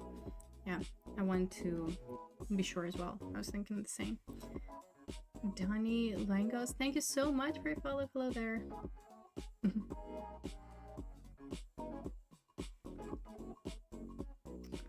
Okay, where were we? Rhino. Yeah. Next up, Yathan Roadwatcher. Again, I'm sorry if I mispronounced. So, the last Abzan card, and it's a rare 4 mana 1 and 3 in Abzan color combination 3/3. When it enters, if you cast it, mill 4 cards. When you do, return target creature card with mana value 3 or less from your graveyard to the battlefield. Okay. So listen, I don't like the stats of the mana cost. Like, the effect is fun, but the mana cost, like 4 mana 3/3. I get it that self-mill is useful, especially in Sultai, but it's Abzan. How multicolored are we going to go? Are we going to draft like 4 colors? At the same time, like in green, there are some cards with Harmonize and Renew as well. I don't know. Yeah, that's true. That's true. A lot of graveyard interaction. That's certain. Yeah, I don't know. If we're talking in terms of first picking, I would not first pick it. But then, maybe useful. Just, yeah, like 4 mana, difficult mana cost, 3/3. All in all, quite mediocre, no? Even though you put a creature straight to the battlefield, so I don't know. Not great, not terrible, not very exciting either. Maria, hello there. What do you think is the best archetype or limited on this set? First impressions. Oh, I think Soul Time maybe. I don't know. It's just this mechanics like renew and harmonize. They seem to be the easiest to put together. Like those are my first impressions. But yeah. It's hard to tell, you know. I'm just seeing these cards for the very first time, so it's hard to really see the big picture. But from what I've gathered and like my experience, my thoughts, yeah, because all these creatures with renew, like they're already like 2-in-1, right? They basically don't need any additional work, and compared to this mobilize mechanic, for example, I think it's going to be quite hard to put together a good mobilized deck. Mardu, aka Mardu. And with Jeskai, it also requires some work, a lot of deck building costs, because you want to be able to trigger this flurry every turn, right? So yeah, but I'm excited to play all of them. But if you ask me, I would say Soul Time maybe. Soul Time is probably the best so far because it is the easiest to put together, and renew is very strong. It is a very strong mechanic. I think it's gonna be available on April the 8th, but I may be wrong. So tomorrow we're going to have the streamer event, and then yeah, when it comes out, I think April 8th. All right, this is it with Abzan. Let's go to Jeskai, and our first card is Flamehold Grappler. So for 3 mana in Jeskai color combination, we have a creature 3/3. First strike, it's a rare. When this creature enters, copy the next spell you cast this turn when you cast it. You may choose new targets for the card. Okay. But only when it enters. Oh my god, why? It should be a static ability, no? I feel like it should be a static ability for a rare.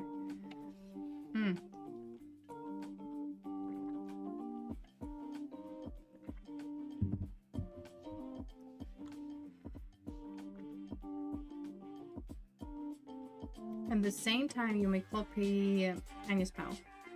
And it clearly says here is... Oh, sorry. It clearly says here that a copy of permanent becomes a token. Oh my god. Again. How do we rate this?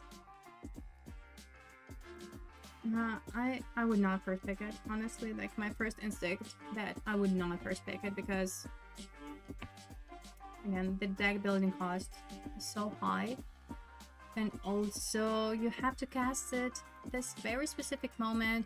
You don't want to cast it on your turn 3, even if you're able to, because of the mana cost. Oh, this is difficult. Yeah, this is definitely not a first pick. Okay, next up, Jeskai Brushmaster for 4 mana, 1 and 3 in Jeskai colors, 2/4 double strike prowess. This is pretty solid on its own. But is it good enough to pay this mana cost though?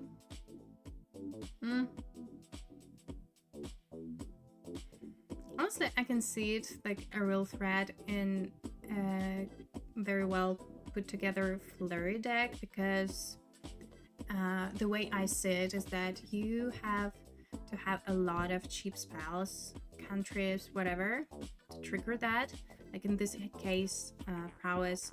But anyway, cantrips, the majority of them are non-creature spell. Can be a real threat, although I don't like the mana cost. I don't know. Again, you probably can pick it up late. And if you're in these colors, yeah, sure. 100%.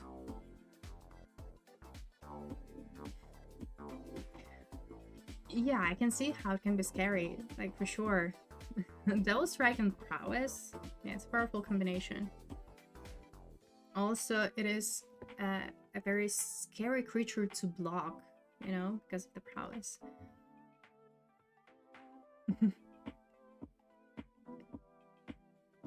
Oh, that's a good point. Brushmaster is probably coming down after you're out, I guess. Yeah, that's... Yeah. How realistic is it to cast it on a return for... I don't know. Agreed. Next up is Jeskai Revelation. Oh my god.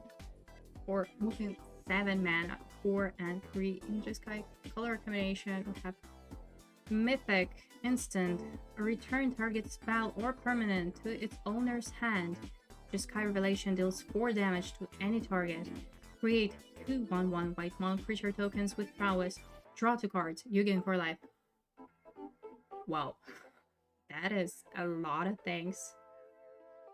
Okay, listen, this is worth it. Because, oh, this is incredible. This is one of those cards that, like, just win you the game.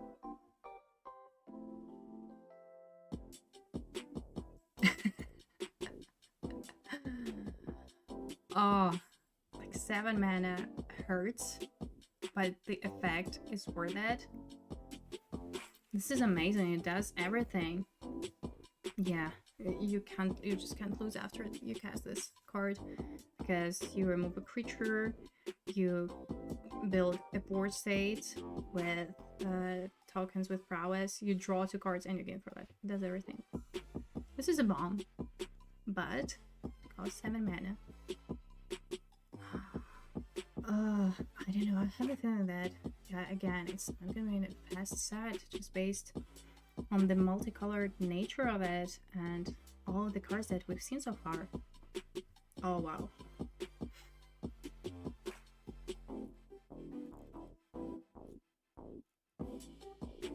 Well, Jeskai is all about double spelling, so there is...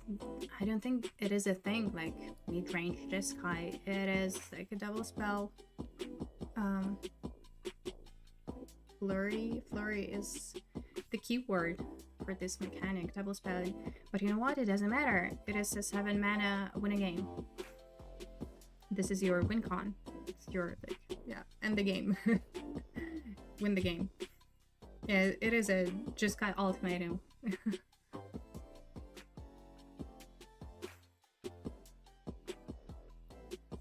Oh, Teamwork Specialist White. Oh my god. Honestly, I can see that. I just don't want to imagine that. Because 3 colors is already a lot. Because ideally you would want to be in 2 colors and splash this 3rd one.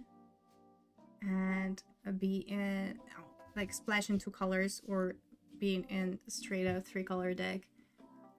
Personally, I'm not a fan. But I can see that, yeah, totally. Like, just me personally, I don't even want to venture there. Anyway, let's go to the next card, and it is Jeskai Shrine Keeper for 5 mana, 2 and 3, and in Jeskai color combination 3/3 flying haste. Whenever this creature deals combat damage to a player, you gain 1 life and draw a card. Alright. I like what it does. It is a dragon, by the way. I don't like the mana cost.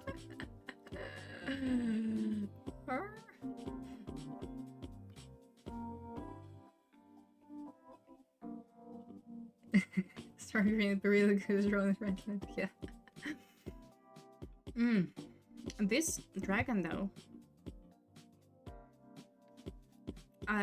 like if we don't look at the mana cost and just read what it does, like fly and haste 3/3 fine, but then it's just like, oh my god, it's 5 mana and not a very pleasant one. Oh my god, I don't know.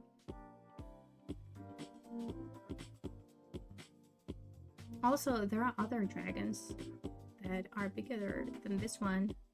You may even if you're able to cast this one, you may not be able to deal damage. That's the problem, right?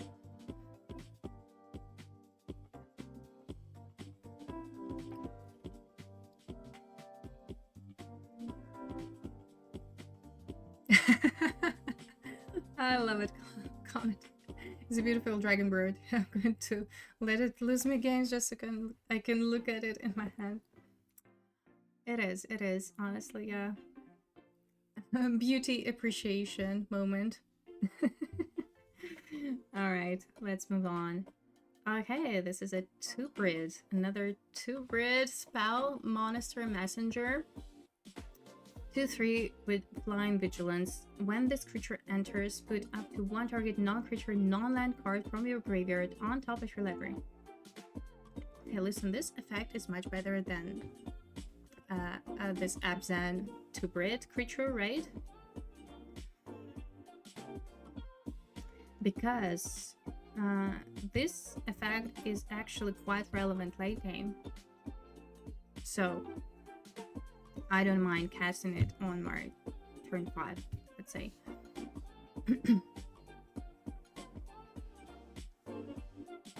Yeah, Dream Troll. Honestly, yeah. It definitely gives this vibe. Dream Troller vibes, for sure. This is a good one. Honestly, this is a good one. And yeah, like, you don't have to be in this exact colors to cast it. This is a good one. Exactly. Yeah. No, this one is significantly better than the Abzan one. I guess we can all agree on that. It's okay. Narset. Let's go, Narset. Jeskai Wavemaster for 3 mana in obviously Jeskai color combination. We have a legendary creature 3/4. At the beginning of your end step, you may discard your hand. If you do, draw cards equal to the number of spells you've cast this turn. So, okay. Ideally, how it should work. So, we have Narset on the battlefield, then we just cast everything, or like, I don't know, everything that we can. Then we discard the rest and draw draw cards equal to the number of spells that we cast.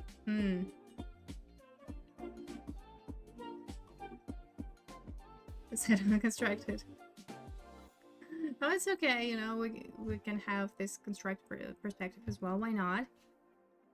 Because I'm pretty sure that this set is going to be very impactful for standard. I cannot talk about Commander and other stuff because, just because I don't play Commander. And I don't play Pauper either. But anyway, man, why? Like, I get it that it is probably a constructed design. But if we're talking about limited, this is just so disappointing. Yeah, this is too much work. Just too much work. And honestly, if it didn't say that you have to discard your hand, just like you draw cards, that would be realistic, honestly. But to make it work at its full potential, I don't think so.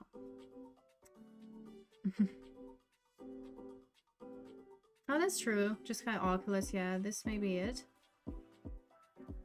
Yeah, this is a contracted design for sure. All right. I'm back. What did I miss? So we've already talked through the Abzan cards. Now we're discussing Jeskai ones. And this is also a rare slot. New Way Forward, 5 mana, 2 and 3, and Jeskai colors instant. Next time a source of your choice would deal damage to you this turn, prevent that damage. Okay. When damage is prevented this way, New Way Forward deals that much damage to that source's controller, and you draw that many cards.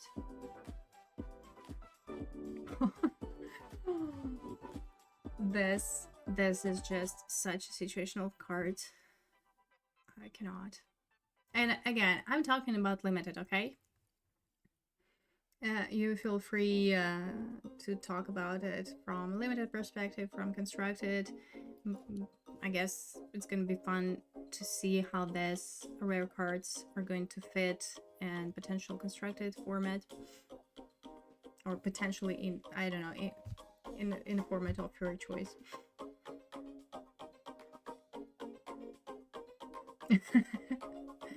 Nine is magic.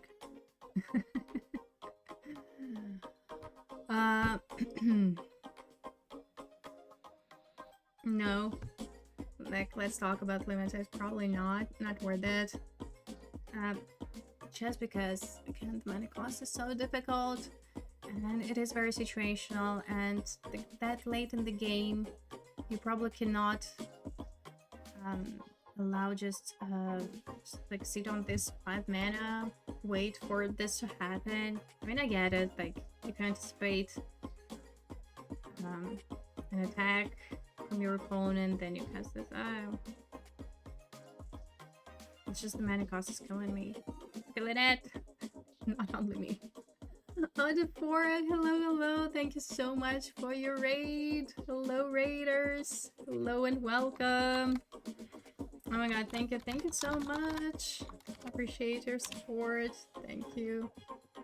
Hope you had a great stream. Archantel, thank you so much for a follow. I'm sorry if I mispronounced your name, but appreciate your follow. So, I guess you were doing the set review as well, right? I would assume so. So yeah, today I'm doing this part 2 of my limited set review of TARKIR DRAGONSTORM. This is also my first impressions of the set. I haven't read a spoiler before, so I haven't seen the cards. And yeah, I'm very excited. So we're now reviewing multicolored cards.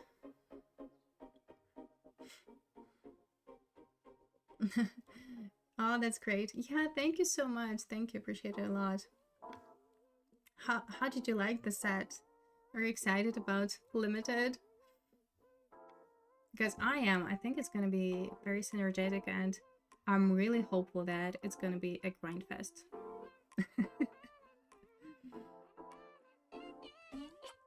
Nice. Alright, so New Way Forward. Nah. Yeah, just the mana cost. I don't know. The effect is fun. But again, it's a rare. It's a rare slot. And I would not first pick it. So yeah, let's move on to the Jeskai Saga. Red has covered the way for 3 mana and Jeskai color combination. We haven't read my Saga. It's a rare, of course. So first 2 chapters, look at the top 3 cards of your library, put one of them into your hand and the rest on the bottom of your library in any order. This is pretty neat, you know, this card selection. So, is it worth it? Okay, let's move on to the 3rd chapter. Whenever you cast a non-creature spell this turn, target creature you control gains double strike until end of turn. I feel like this is worse than the Absent one. Just because of the mana cost. I mean, the effect is fine. My problem is that you cast it and it does not affect the board for 2 turns. Well, I mean, hopefully in the next turn when you resolve this second counter, you're going to do things, but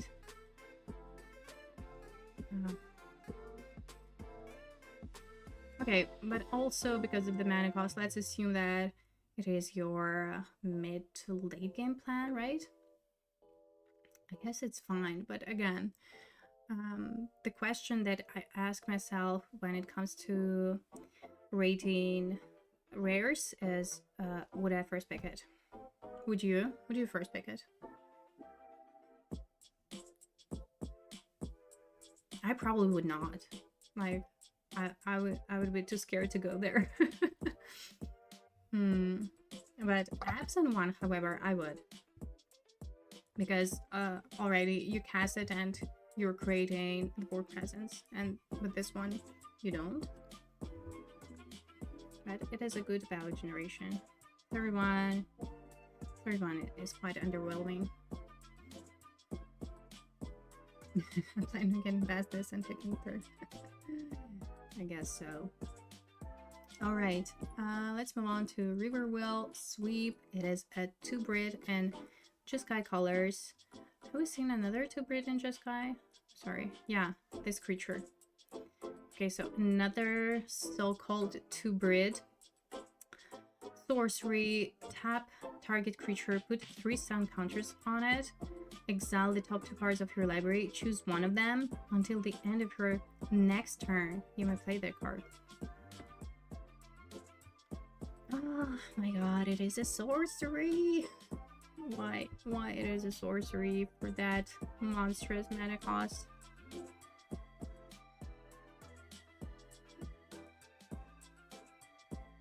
Also, you have to choose one of those cards. You cannot play both of the cards. I don't like it. Oh, my scam. Hello, thank you for your follow. Honestly, not a fan. I just, so expensive. Hello there. Yeah, I don't like it.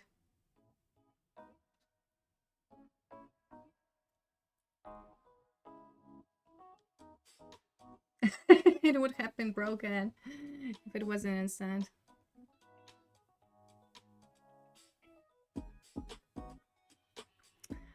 I would say, if not broken, but definitely playable.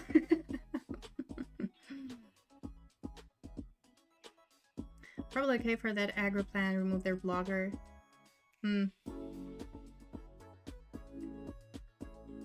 But you see, like, the mana cost. I don't know, it's just, for 3 mana, I guess I'll pay. But how realistic is that? At which stage of the game would you want to do that? Mid to late, I would assume, right? But the thing is, like, this effect is a very tempo one.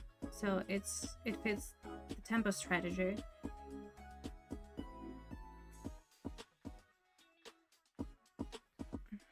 Now that I think of it, maybe, like, you spent your first turn to develop, and you cast something like that. At the same time, it's not gonna be universally good, because we've seen there are some archetypes that are going to go wide.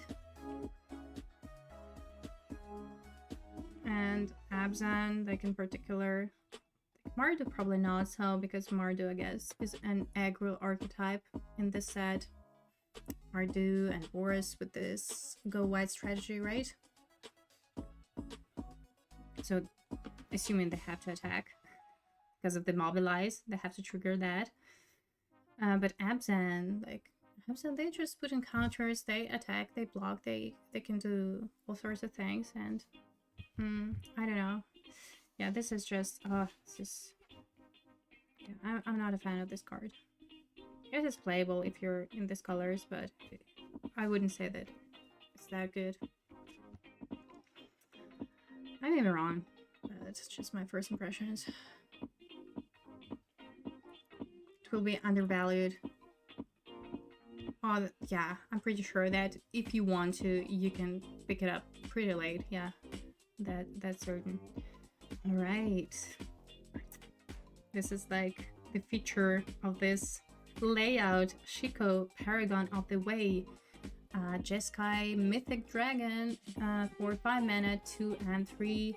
In Jeskai color combination, we have a dragon 4/5 with flying and vigilance. When it enters, exile target non-land card with mana value 3 or less from your graveyard. Okay, copy it. Then you may cast the copy without paying its mana cost. Nice. So it is a dragon and a sort of mini Snapcaster in one. Except for you don't have to pay the mana cost. And also, oh, no, you exile the card. I mean, it's great. This one, yeah, I would first pick it for sure. This dragon, I mean,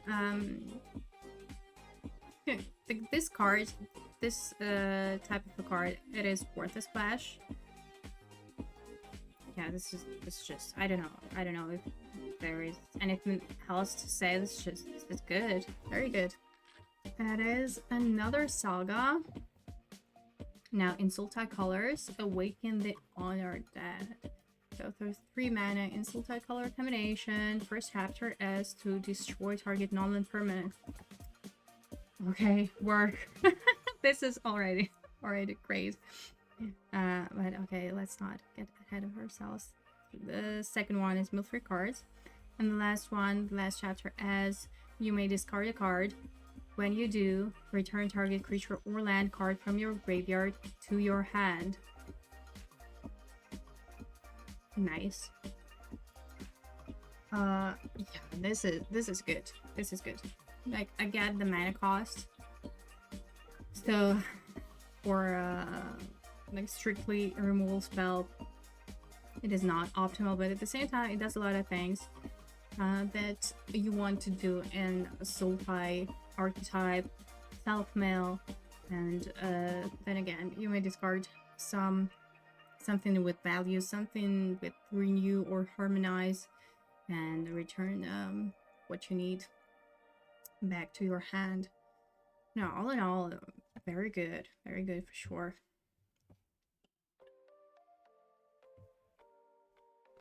I think like this one is again significantly better than Jeskai one, just because it affects the board state. You know, it does something. it does something. I mean, to the board state, you destroy a creature in this case, and in Abzan you create tokens, and Jeskai just look at your top decks, this card selection.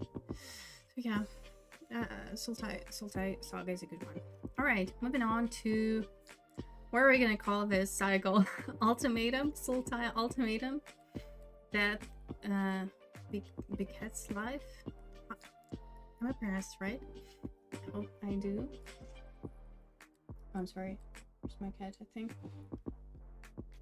my cat wants to go out now. Okay, I'm sorry. Sorry, I got distracted.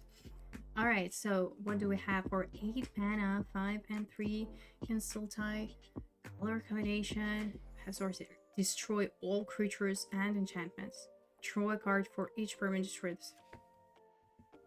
Yeah, this is ultimatum vibes. No, the 100%. Listen, 8 mana is scary, but the effect is amazing. I would first pick it. I'm gonna be that person, because honestly this effects are just, yeah, if you're able to cast it, it means that you just win a game. This is it.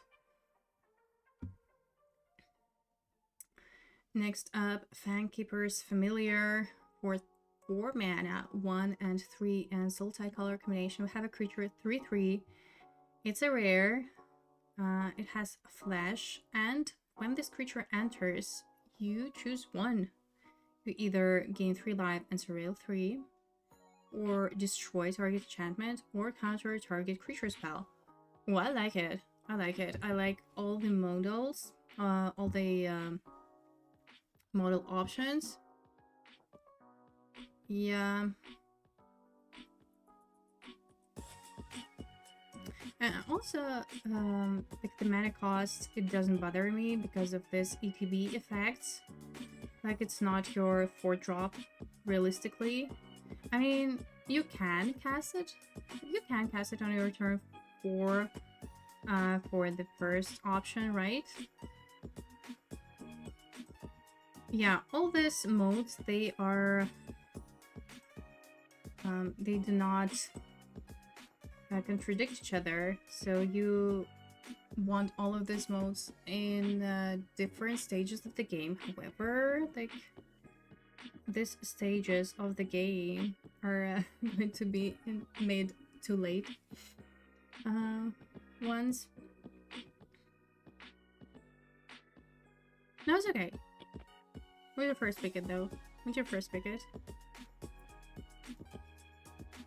Like, yeah, as you said, it's cute if you are already in these colors, right? Otherwise, I don't know. I probably wouldn't first pick it. Alright, moving on to 2-grid Sultai card. It's too beautiful not to pick it. Agreed. On that, yeah, I totally support that. Alright, next up, Gurmak Nightwatch. So this 2-breed Sultai mana, we have a creature 3/3. Okay, better be good. So when it enters, look at the top 3 cards of your library. You may put one of those cards back on top of your library and the rest in your graveyard. Why not in hand? Oh, why not in hand? Listen, for that amount of mana.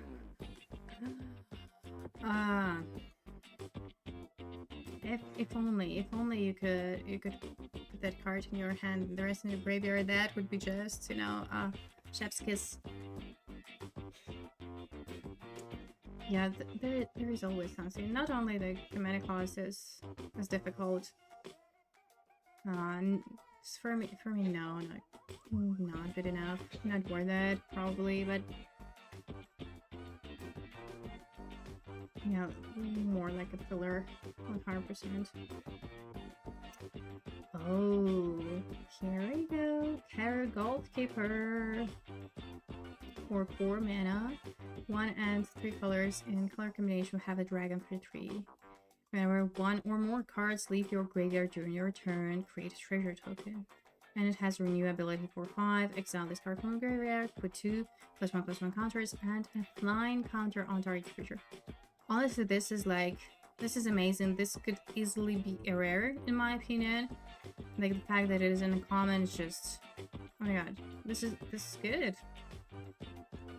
Because already, if you're in this color combination, you would have graveyard interaction one way or another. Like treasures, they're untapped. So not only it's mana stabilization, I mean, like, you get it. You can do so many things with these treasures, right? Mana stabilization, rampant, whatever. Renew, this ability is also nothing. Like, not only +1/+1 counters, but also flying counter. Like, this is just mythic and common. Even though the mana cost, yeah, is a downside of it. Honestly, this dragon is so good. For limited and honestly constructed, I can see a lot of potential for standard, but let's see it for limited too. So good. And also this art, I just see it on the gold, like, yeah, you can feel it. You can feel the vibes.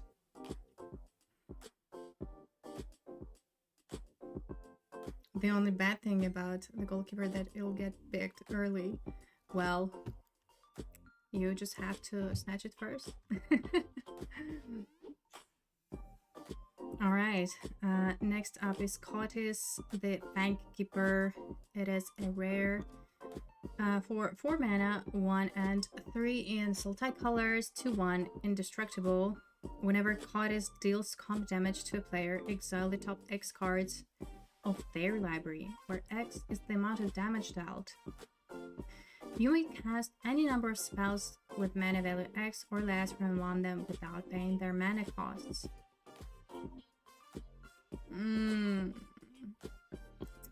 Oh, come on. Like, how it's gonna deal the damage? Oh my god. Also, this effect, it's not like you're drawing a card. Oh, it is so specific. So, okay, imagine a situation where it somehow dealt damage to a player. This 2 damage. You exile 2 cards of your opponent's library. And you may cast spells only with mana value 2. Oh. In limited, this is like never gonna happen. Oh, with counters. Yeah, maybe because of the Golgari side of things. Yeah, that's a good point. That's a good point. So, let's say that it requires a building cost, right? The building cost is quite high. But then, like, if you're heavily in Golgari, then you may splash it, right? Maybe, actually. Maybe. Maybe I was too harsh, but yeah, if we just discuss this card on its own. Yeah, I guess it is closer to the Absent theme, to Golgari counter theme. Then yeah, I can see that. Then at least it makes sense, right? Otherwise, yeah. And I agree, I would not first pick it. But with the right amount of support, yeah, it may be something for sure. Alright, next up is Lie in Wait. For 3 mana in multicolors, we have sorcery. Return target creature card from your graveyard to your hand. Lie in Wait deals damage equal to that card's power to target creature. This is pretty neat. The mana cost, yes, difficult, but at the same time, it's a late game. We're talking about late game here for sure when we cast this, or when we want to cast it. No, I like it. I like it. I think it may even be worth a splash. Yeah. Pretty grindy. I love this grind fest. Okay, next rare is Lotus Light Dancers for 5 mana, 2 and 3 in multicolors, 3/6 with lifelink creature. When it enters, search your library for a black card, a green card, and a blue card. Put those cards into your graveyard. And shuffle. I was thinking into your hand. I imagine, but to be fair, still okay. Like all these cards with Renew or Harmonize. Why not? To be fair, I feel like it, yeah. I feel a little bit scammed. Like, you read it, you get so excited, and then like, no. It's just too good to be true. No. Not into your hand, into your graveyard. Alright, so it's a rare. The main question is, would you first pick it? I would not. I probably would not. At the same time, like, if you're drafting these colors, yeah, it is a fine. It's not even a build around. It's more like a right fit, right, for the deck.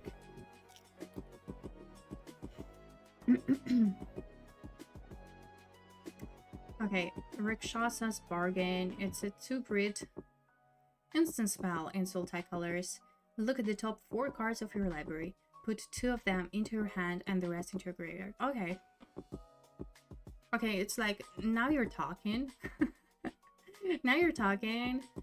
Like, thankfully it is an instant. Honestly, if it was sorcery, I was just like, oh my god, why? It is an instant. No, this is just good. Again, like, let's go grind fest. I love this spell. This is a good one.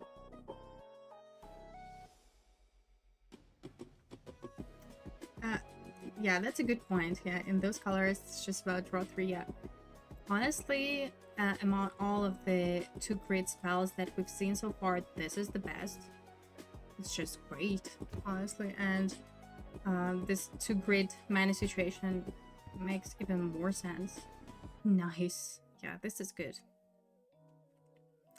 Okay, another mythic dragon. It is a Sultan mythic dragon, Tival, Arbiter of Virtue. So for 5 mana, we have a dragon 6/6 with flying and lifelink. Spells you cast have delve. Oh my god, this is exciting. Whenever you cast a spell, you lose life equal to its mana value. Okay, this is not so much, but honestly, like, all the self-mail, it just, yeah, this is a great payoff for that. But all in all, you have a solid 6/6 flying lifelink body for 5 mana. No, okay, I guess all of this mythic dragons, they're just bombs. This is good. Like, and also like Link and this static ability, I guess. How do you say it's not? Oh my god, I'm blanking out here. Yeah, exactly. This like,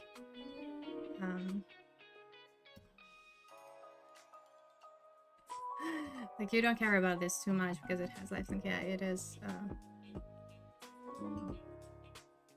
It gains your life back for sure. No, it is a bomb. Yeah, 100%.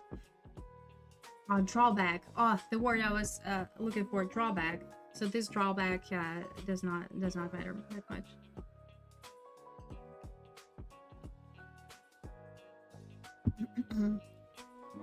All right.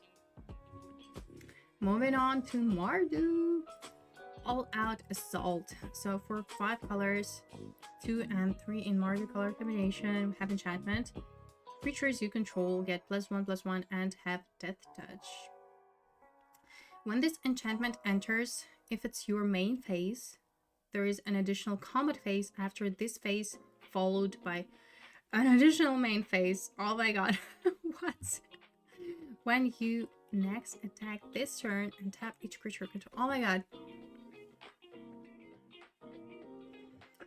I mean, this is what you want to see in your Mardu mobilized deck for sure. At 5 mana.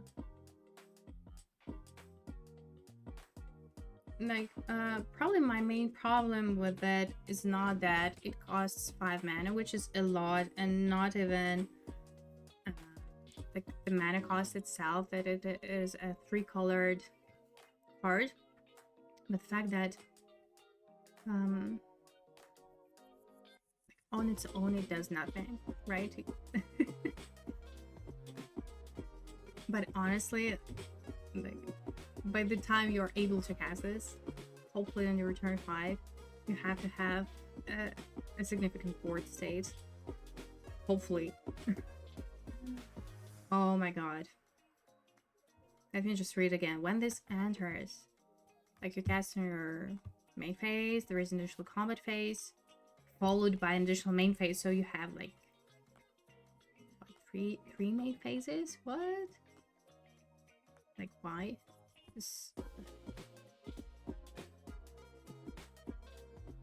So you attack twice. I don't know, I'm a little bit confused by this wording. What does it mean that after this additional combat phase, you have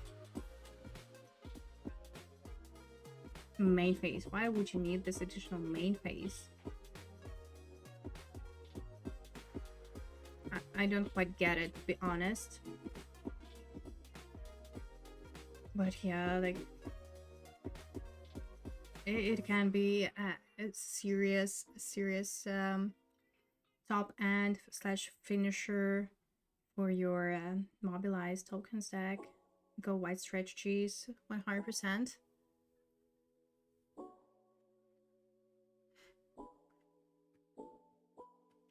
Oh, for a sec.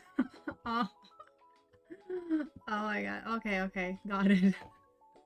So you can just, yeah, attack all the time. Yeah, like, mind blown. Alright, now, you know what? Would you first pick it? The question remains, I'm not sure. At the same time, I would probably want to try and build this Mardu deck. The fact is strong and... Yep, maybe? Because honestly, this Death Touch and pumping your tokens, this is not nothing. Yeah. Interesting. But again, quite specific. Very specific to the archetype. Alright, moving on to Bone Cairn Butcher. 4 mana, 1 and 3 colors in Mardu. Color combination 4/4 with Mobilize 2. What Mobilize means is whenever you attack with this creature, you create 2 tapped and attack in 1/1. And this case, because Mobilize 2. Tokens and attack and tokens you control have Death Touch. Okay, this is great. This is good. Demon. Nice. Oh, this is a good one. Yeah, this is exactly what you want in your token decks. In this archetype, same thing with that Orzhov uncommon. It was like, what, 3 mana, 3/4 for 1 mana, you sacrifice a token, draw a card. Like this and that one, and like, okay, you're good to go with your token deck, I think.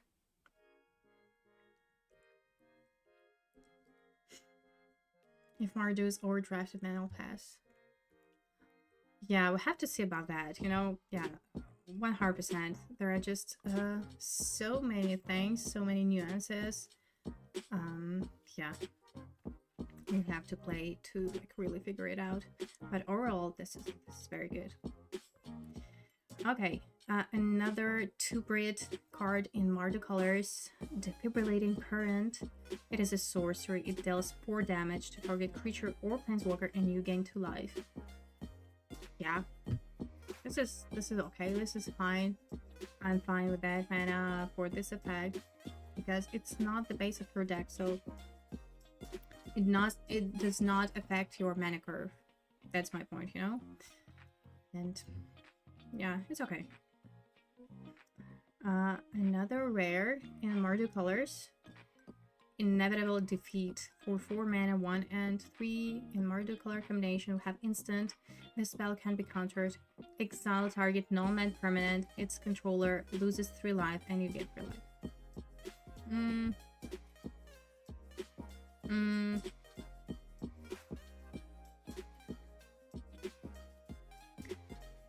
Yeah, it is. It's just the mana cost. Just the mana cost, but yeah, ultimately it is a good removal, but the downside is mana cost, just for limited. Next up,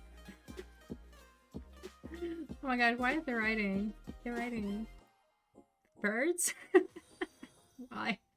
Mardu Siegebreaker for 4 mana, 1 and in Mardu color combination we have a creature 4/4 Death Touch haste. When it enters, exile up to 1 other target creature you control until this creature leaves the battlefield. Okay. Whenever this creature attacks, For each opponent, create a tapped token that's a copy of the exiled card attacking that opponent. Oh my god, what a wording. At the beginning of your end step, sacrifice those tokens. Oh my god, this is a bomb. This is a bomb. So you exile a creature, like a blocker or the biggest creature that your opponent controls. But you have to attack with this. I guess it doesn't matter. It has Death Touch. You create a token of the exiled creature attacking your opponent. Oh my god. No, this is good.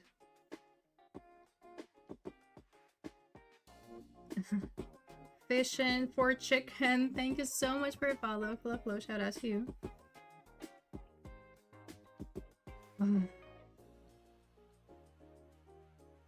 Yeah. Mardu Horde is riding chickens.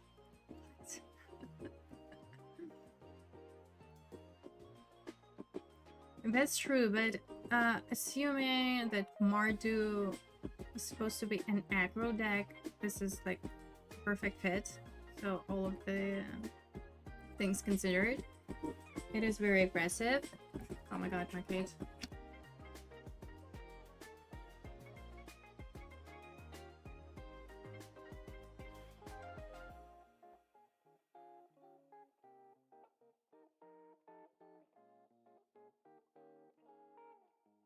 I'm sorry, it's just my cat. She's not doing well. I don't know what's happening. Okay. Yeah, I agree that it is situational. I would probably first pick it and build around it, honestly. Just out of curiosity. But again, we have to see how the format goes and all of those archetypes. Oh, here it comes. Mardu, Mythic Dragon, Nereid, Heart of the Storm for 4 mana, 1 and 3 colors in Mardu, color combination, fine 4/5. If a creature you control that entered this turn would deal damage, it deals twice that much damage instead. Again, tokens, right? Okay. What does it do? Okay, if a creature you control that entered this turn would deal damage, it deals twice that much damage, right? Read what you wrote in chat. Or it works like letter of backward thoughts. Yeah, I don't think it does. Yeah. Because yeah, it's a different wording. With Bloodletter, your opponent has to lose life, and here it's just a but all about dealing damage. Now you know what? Like this is a very good limited card.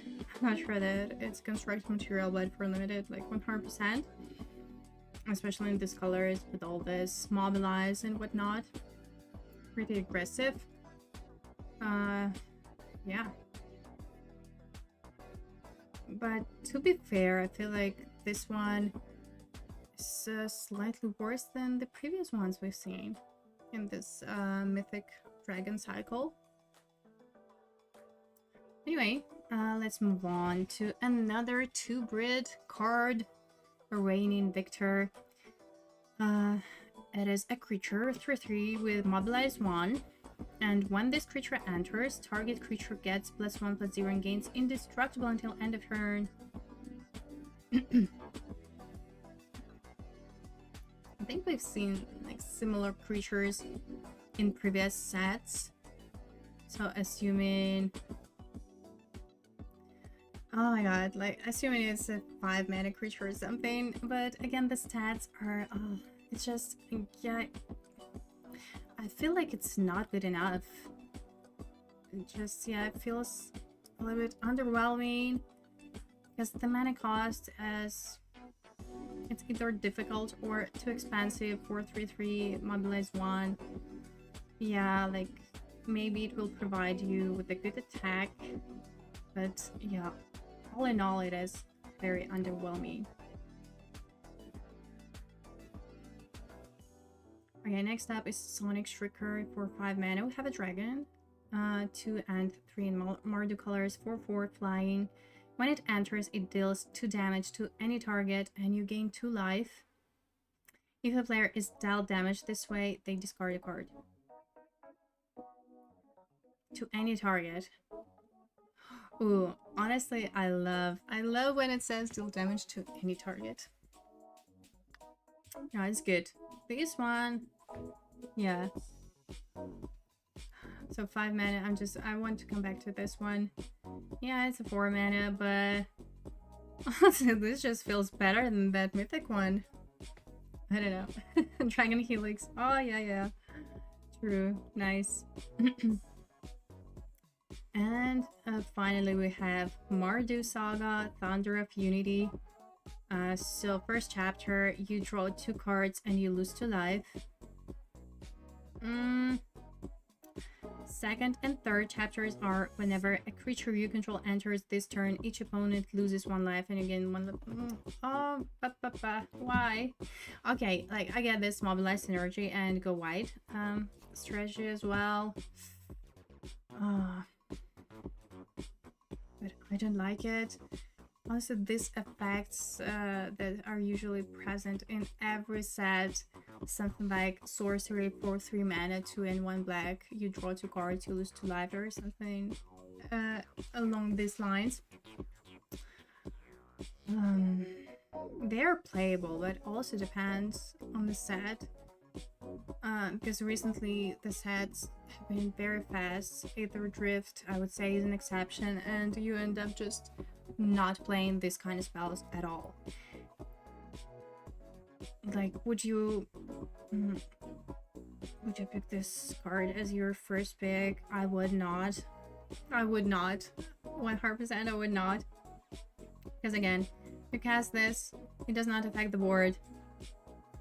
This may be not always even possible, but then if you have enough board presence, you have enough creatures with mobilize, and yeah, okay, you may train for a lot, but you see like how it is situational, how a lot of things have to come together to make it work, and I just think that it's not worth it. It's not worth it, in my opinion. Zurgo, hello, Thunder's Decree. It's a Bardu rare, legendary creature, 2/4 and 4/3 Mardu colors.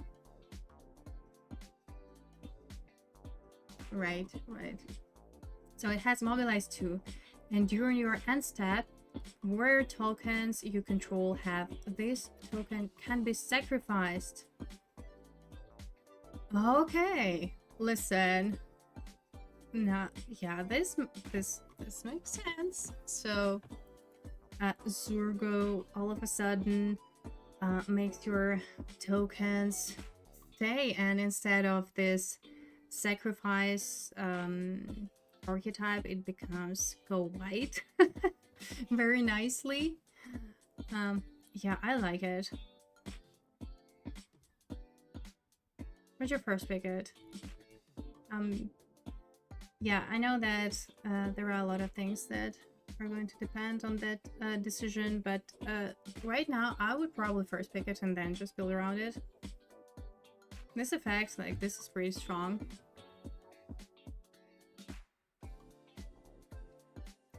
Ooh, let's move on to... Is it another ultimatum? Dragon Back Assault. We are moving on to Timur colors. So for 6 mana, 3 and 3 in Timur, color combination, enchantment. In a mythic slot, when it enters, it deals 3 damage to each creature and each planeswalker. Landfall. Ooh. So for landfall, create a 4/4 red dragon creature token with flying. Now the problem is, You don't want to draw lands when you already cast this spell on your turn 6, ideally, right?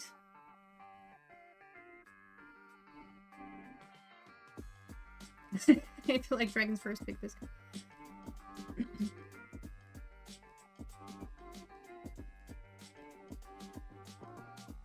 I mean, landfall is crazy, but look at that. 6 mana, only to cast this. 3 damage to each creature and each planeswalker. I don't think that 3 damage is good enough. If it was like 5 at least, yeah, then okay. No, I would pass it, honestly. Next up, Dragonclaw Strike. 2 grid spell in Timor colors. It's sorcery. Double the power and toughness of target creature you control until end of turn. Then it fights up to 1 target creature an opponent controls. Yeah, it's fine. It's a fine removal, so to speak.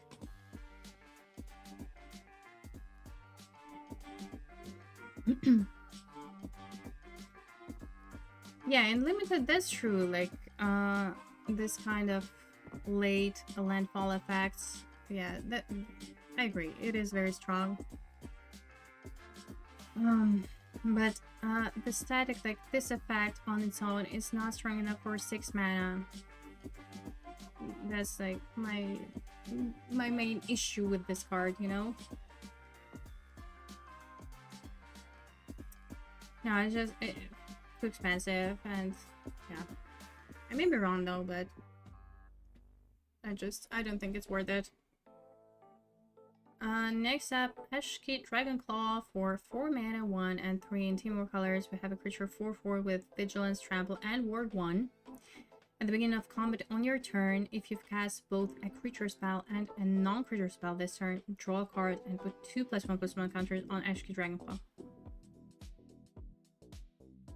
So TARKIR wants to do a little bit of Jeskai things and a little bit of Abzan things while remaining in Timor.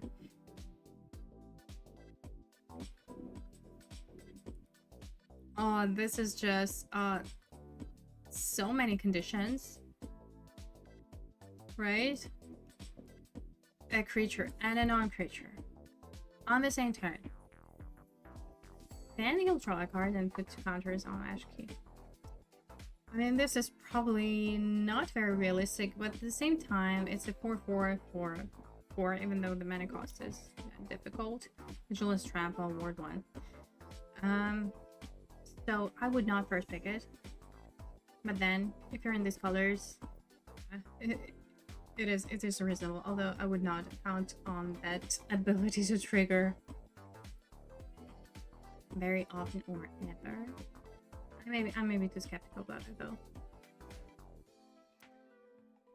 Alright, moving on to TARKIR Guardian for 6 mana, 3 and 3 in Timor colors. It's a dragon, 6/5, flying, Vigilance, Trample.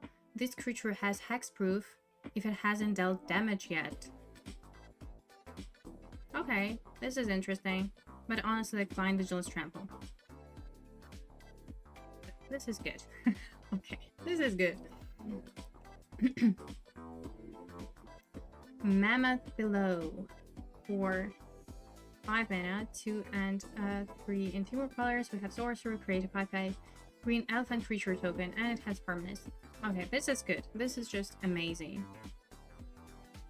It is a non-creature spell. It has Harmonize, so it does a lot of things actually. Yeah, pretty interesting and overall very solid. I like it. Okay, here we come. Timor Saga, Roar of Endless Song. It is the most expensive one, by the way. Costs 5 mana, 2 and 3 in Timor colors. So first 2 chapters. Okay, now I can see why. Create a 5/5 green elephant creature token. Now you're talking. And third chapter is to double the power and toughness of each creature you control until enter. Okay, yeah, this is good. Oh my god, this is amazing. Yeah, this is very, very, very strong. Yeah, like, oh, totally worth it, right? Totally worth it. Very nice. Next up is Songcrafter Mage for 3 Timor mana. We have a creature 3/2 with Flash.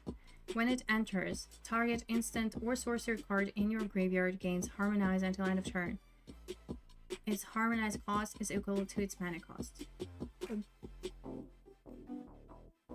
This is pretty neat.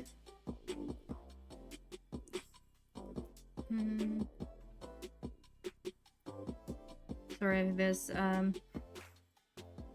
Snapcat survives, right? Also, you can tap it for this Harmonize to reduce this cost. No, it's good.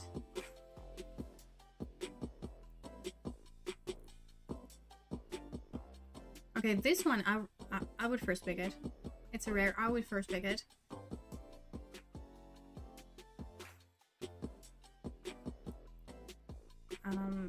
But yeah.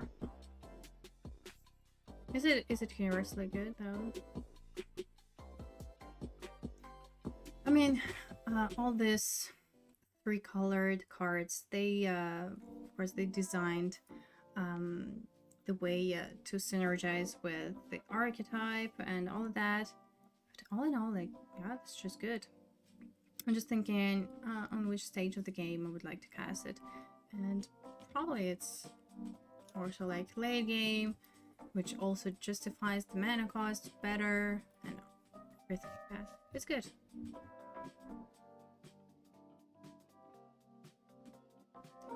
Except Timor Battle Crier for 3 Timor colors. We have a creature 4/3. During your turn, spells you cast cost 1 less to cast for each creature you control with power 4 or greater, and it's rare. Okay, yeah, here comes this wording. Timor stays true to itself, and this creature, this theme with creatures with power 4 or greater matters. Yeah, this is nice. So honestly, it does the job on its own, so it just reduces all the spells, even if you don't have other creatures with power 4 or greater. It just, yeah, on its own, it reduces mana cost of other spells. It's good. It's very good. Yeah, this is a very solid creature. Very solid card. I like the effect. Mana cost, yeah. The only downside is compared to this one, like, you probably don't care too much about the mana cost because, as I've said, you want to cast it your mid, more likely late game, but this one you want to cast it in your early game. You want to cast it on your turn 3. That's like my issue with this one. This may be quite difficult. This one, not so much, but this has to be your 3 drop. Otherwise, the ability doesn't make a lot of sense. Next up is 2 create in Timor colors. Timor Tawnyback. It's a creature 4/3. When it enters, draw a card, then discard a card. It's okay. nothing special, I would say.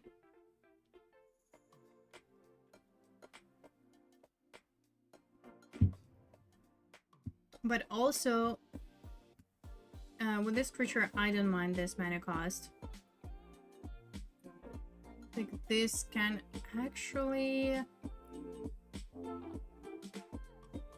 like fix your mana curve in a way because it is flexible. It's okay. Oh, and our Timor Mythic Dragon Urani, the song Unending. 8 mana. Oh my god, very good.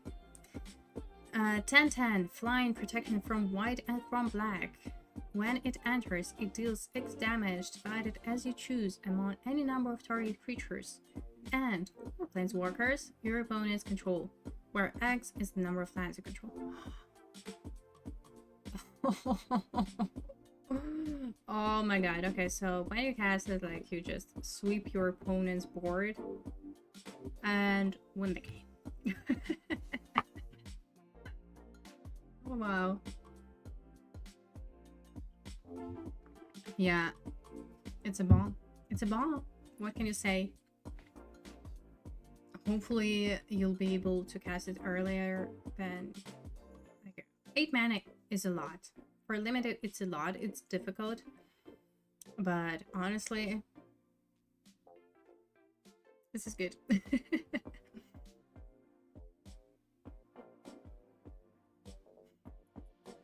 Good morning, Domino Man. Good morning to you. Alright, moving on. Colorless Spirit Dragons. Look at this mana cost. So, all the 5 colors. 5 mana, but you got me. Mythic enchantment. Dragons you control have indestructible. At the beginning of your upkeep, for each color, put a +1/+1 counter on a dragon you control of that color. If you put +1/+1 counters on 5 dragons this way, you win the game. Oh wow. Leave us Twitch. Thank you so much for subscription. Oh my god, appreciate you a lot. Thank you, thank you.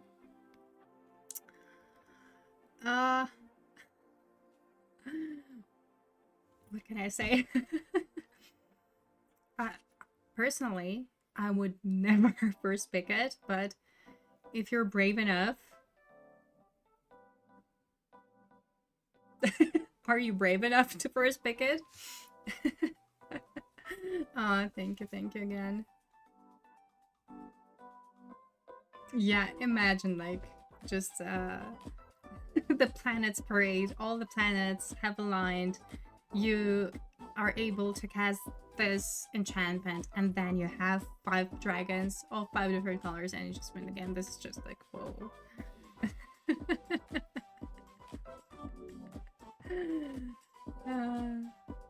Send for a second. Honestly, okay, I'm going to do that. I promise. If I open this, I'm going to press it. Just for the sake of the content. Okay, so this is it for Multicolored. We're moving on to Colorless and another ridiculous bomb. Ujin, Eye of the Storms, 7 mana, Planeswalker. So, do I even need to read this? It enters with 7 loyalty counters. It has a static ability, or rather 2 static abilities. When you cast the spell, exile up to 1 target permanent that's 1 or more colors. Whenever you cast a colorless spell, exile up to 1 target permanent that's 1 or more colors. Oh my god, already! Like, honestly, not only it's a Planeswalker, but you cast it, it's a Planeswalker and a removal on ETB. Not even ETB! You cast the spell! Whenever you cast the spell, so you cast the spell already, you exile something.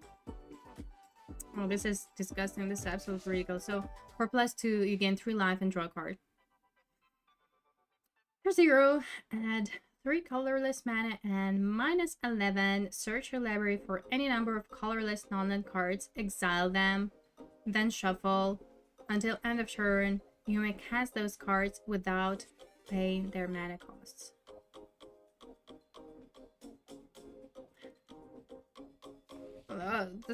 This is just, it's not gonna matter. Like, this -11, most likely you cast this and you win the game. Because this is just ridiculous. You just get plus and... oh my god, you don't need any support for this. It's limited. Yeah, of course it is a bomb. And, of course, it is a constructed design, so I'm gonna see it plain constructed, but... oh, this is ridiculous. Ridiculous! New talks. Hello. Thank you for your raid. Hello and welcome, raiders. Hope your stream went well. So today I'm doing part 2 of my limited set review of the upcoming set TARKIR DRAGONSTORM. So tomorrow I'm going to participate in the streamer event, which is super exciting, and we're talking all new cards in terms of limited, discussing them. Yeah, we're almost in the end, so we just started with Coloreless. And also, if you want to watch part 1 of this limited set review / first impressions, because I haven't read the cards, I haven't read a spoiler, so check out my YouTube channel at Mr. and Mrs. Spike, and I'm going to upload this VOD as well tonight. Anyway, moving on. Oh yeah, which is like, yeah, we don't even need to talk about it. It's just, yeah, ridiculous bomb. Next up, Absent Monument. For 2 mana artifact, when this artifact enters, search your library for plains, swamp, or forest, reveal it to your hand, then shuffle. Okay, so I guess all of these monuments, they are mana stabilization essentially, but it also has an activated ability. So for 4 mana, 1 and 3 in Absent colors, tap, sacrifice this artifact, create an XX White Spirit creature token, where X is the greatest toughness among creatures you control. Activate on this sorcery. Okay, listen, this is nice. This is just so much better than your mana or this banners, right? That we've seen in Cons of Tarkir. Oh my god. I'm sorry. I cannot talk. Tarkir. Yeah, this is good. This is nice. I like this way of mana stabilization. It's pretty neat. Not only you find the land that you need, but it becomes useful later on. Yeah, very nice. So yeah, Ujin, yeah. The colorless spell for Ujin. Right. And Boulder-born Dragon. Hold on. There was a tutor, because I put some notes. Dragonstorm. Hold on, I want to find, because there was this tutor in blue, I think.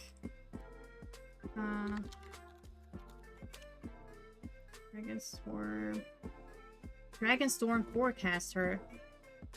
Yeah. Here it is, yeah. So, Dragonstorm Forecaster. Here it is. So this creature for 1 blue mana. 0/3 for 2 and tap. Search your library for a card named Dragonstorm Globe or Boulder-born Dragon. So you can patch this dragon actually with Dragonstorm Forecaster. Reveal it, put it in your hand, then shuffle. And when I was reviewing blue, I was curious. I didn't know. Again, I haven't read a spoiler, so I didn't know what these cards were, and so I made a note to myself to look it up. Okay, so Boulder-born Dragon for 5 mana, 3/3 flying vigilance. It's dragon. When it attacks, surveil 1.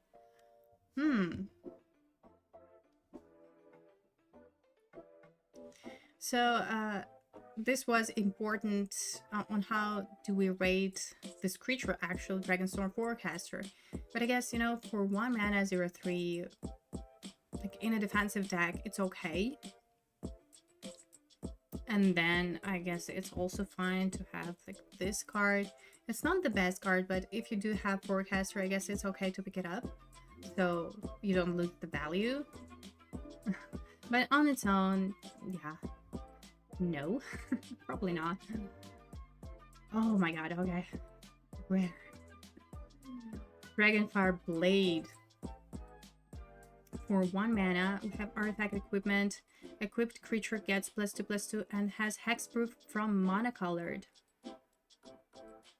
And which in this set is like, equip for this ability costs 1 less to cast, 1 less to activate for each color of the creature it targets. Okay, so if you have like a 3-colored creature, the mana, the equip cost is 1, which is great. Otherwise, yeah.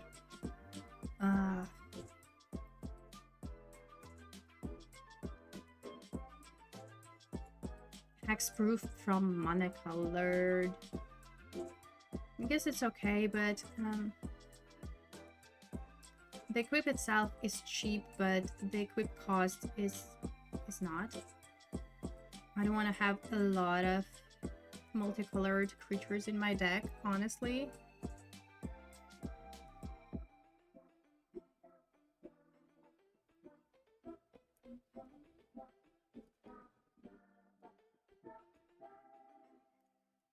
What do you think? I'm not a fan of this, to be honest. But it's a rare. So the question remains, would you first pick it? I get that it will go in any deck because it's a colorless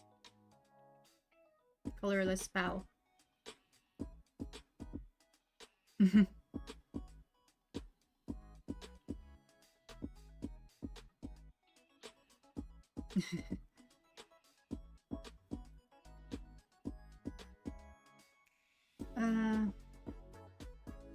I have mixed feelings about this card just because of the equip cost.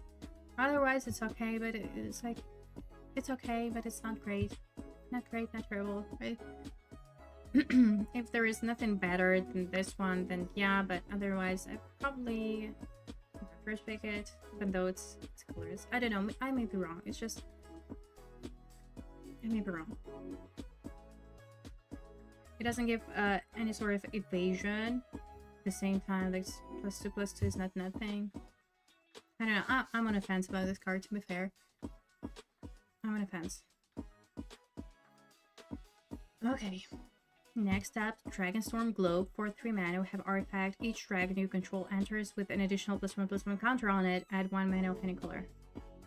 Okay, so if I pick that Wooburg enchantment, I need to follow up with this one. I need to pick something like that. And draft all the dragons. Any sort of mana stabilization, and I guess we'll be good. But if we're being serious, it's a mana rock with this nice ability, so to speak. I don't know, like, yeah, I guess, I mean, I would play it if I didn't pick any sort of stabilization, if I really need it, okay? Otherwise, probably not. I've been playing in real time. Well, yeah, exactly.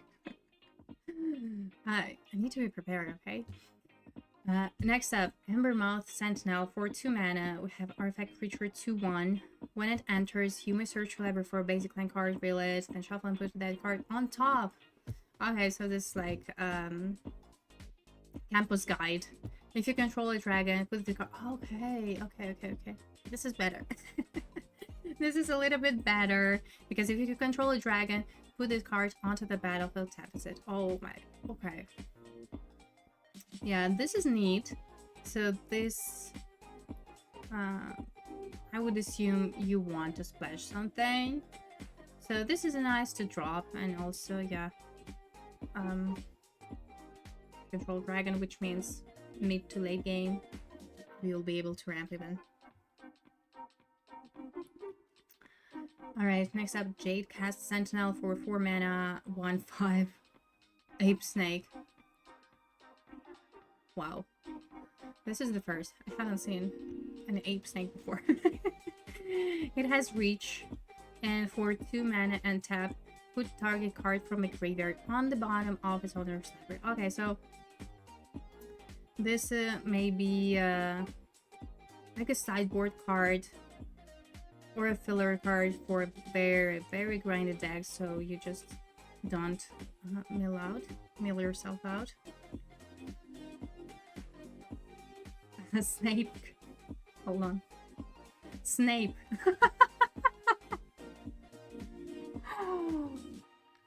It is Snape. Oh. Why?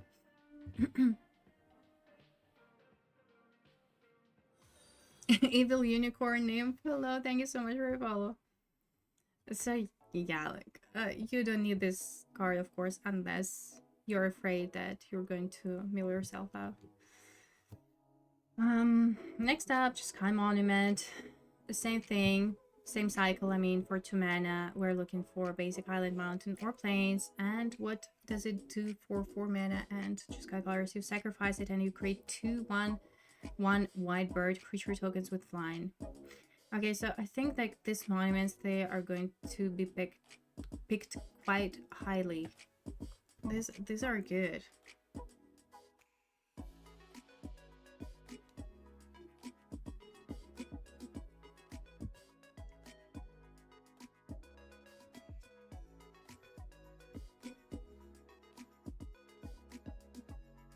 Yeah, but this is like a cycle because you need this kind of support in this sort of multicolored format. Because even if you're playing just 2 colors, I'm pretty sure you would want to splash something like 100% because of all these rares. Next up, Mardu Monument. Same thing. 2 mana, basic mountain, plains, or swamp. And for 5 mana, tap, sack, create 3/1/1 red for creature tokens. They gain manas and haste until end of turn. Yeah, I love them all. Those are very good.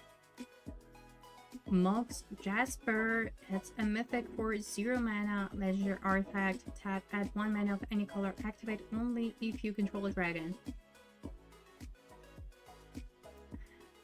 For limited, I would say that it is a very underwhelming rare or mythic to open, right? Yeah.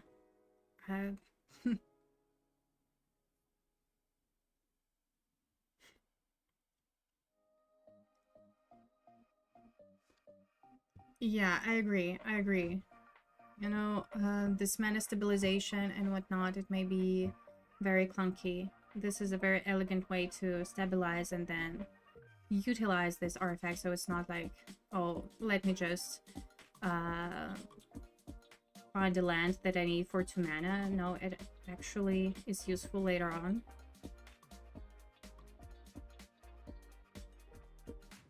Yeah, let's talk about Mox Jasper. Honestly, for limited, like, I'm not sure. Like,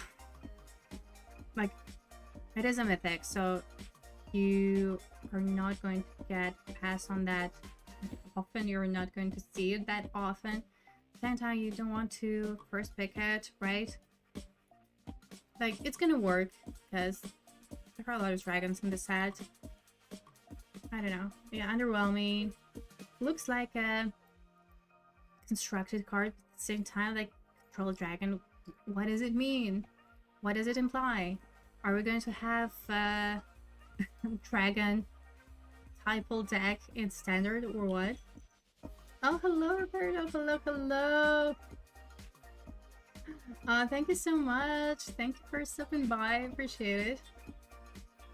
Yeah, I usually do the set reviews, limited set reviews, because I enjoy playing limited.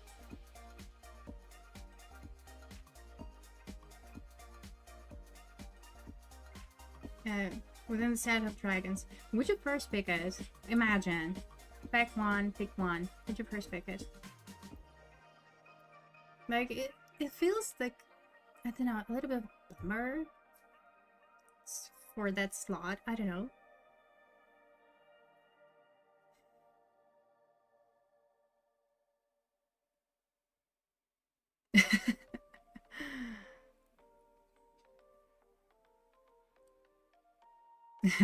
Okay. Just go ahead and no, it's fine.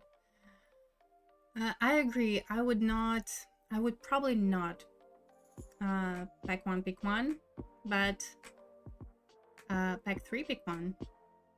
Yeah, even pack 2 pick 1. Yeah, maybe. It's hard to evaluate cards like this because it's new. I haven't seen anything like that in a very long time, I would say. Homebrew episode /tag from Fears. Still nice. I loved it for you. Pick one. I'm staying open. That's a good point. Okay, let's move on.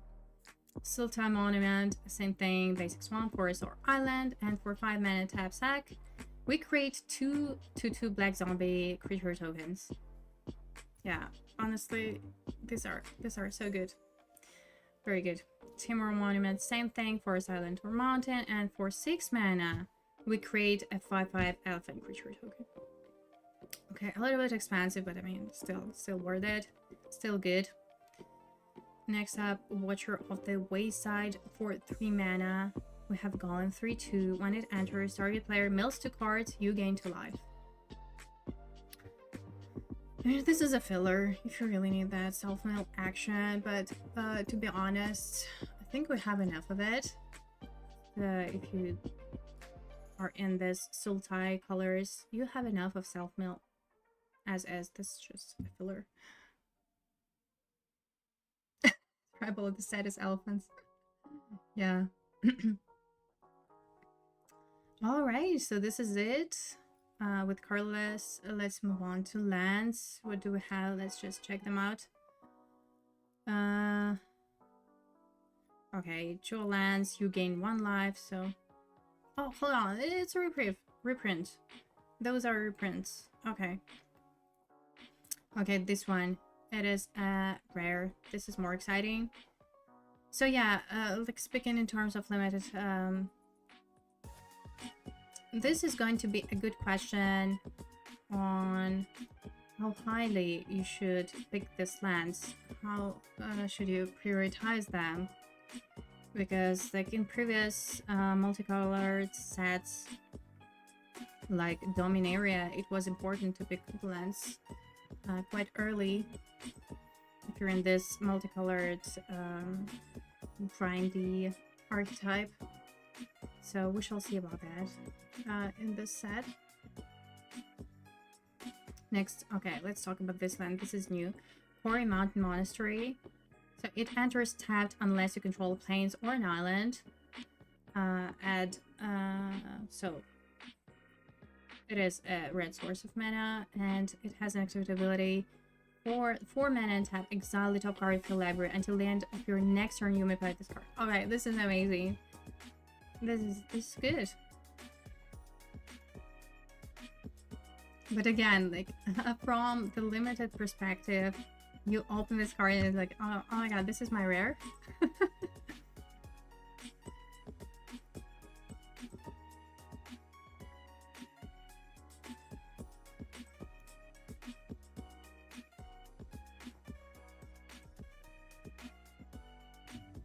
Never interested in man, so you're willing to play anything. Honestly, yeah, better. It's always better to just stick to 2 colors. But like the main thing when you build your multicolored deck, so to speak, is that ideally you would want to have 8 mana sources of your main colors each. So 8, and then 1, or I don't know, like, so 7 is like borderline. Ideally it is 8, but 7 is also fine. So you have to have like some mana fixing present in your deck.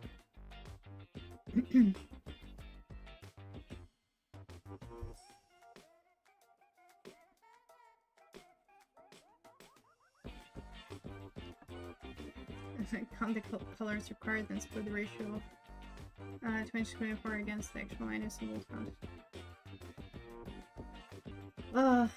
Yeah.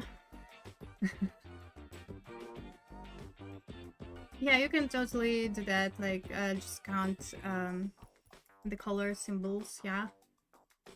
But in my experience, you know, this just like my textbook, like if you have 8 sources of your main colors, like, you're good. Yeah, that's true. But also like this mana cost is just horrendous. I'm talking about splashes, but of course if you have like some heavily I don't know, green deck, right? If you have this monstrous mana cost, yes, of course you want to have more lands. that give you that exact amount of mana. Yeah, here, like, I'm talking more about splashes though, yeah. Ultimatums, yeah, like, come on, you open it. Yeah. I'm going to play it. I'm going to find a way to play it, right? Okay, Dustbin, hello, thank you so much for your follow. So, I mean, I would assume this is a cycle.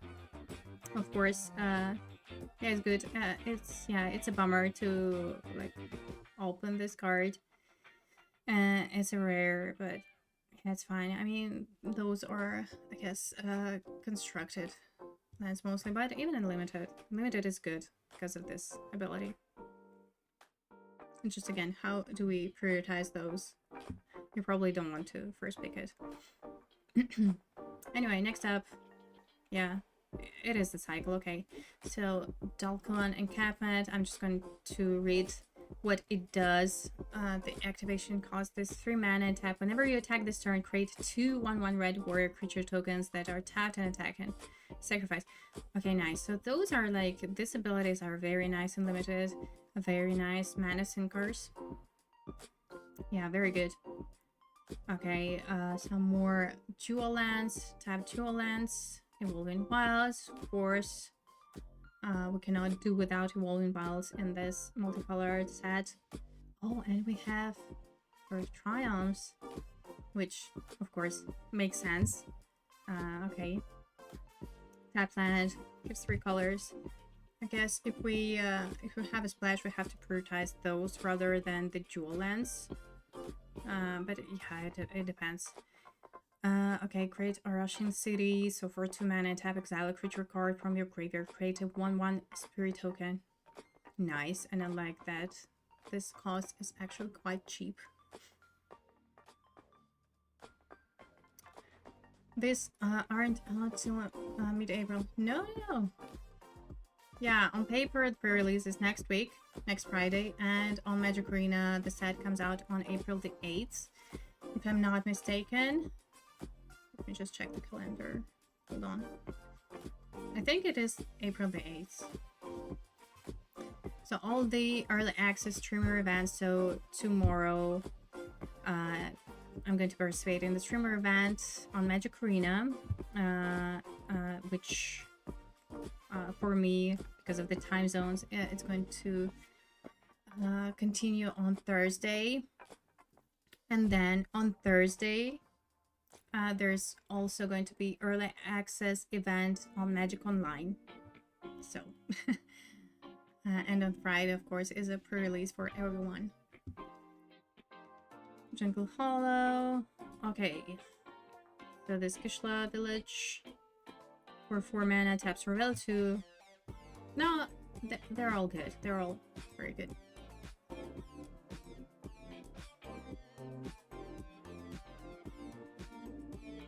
Well, I'm based in Germany, so for me it is Central European time. As most people live around in North America. So yeah, the streamer event, it starts at 10 AM Pacific time, but for me it is 7 PM tomorrow.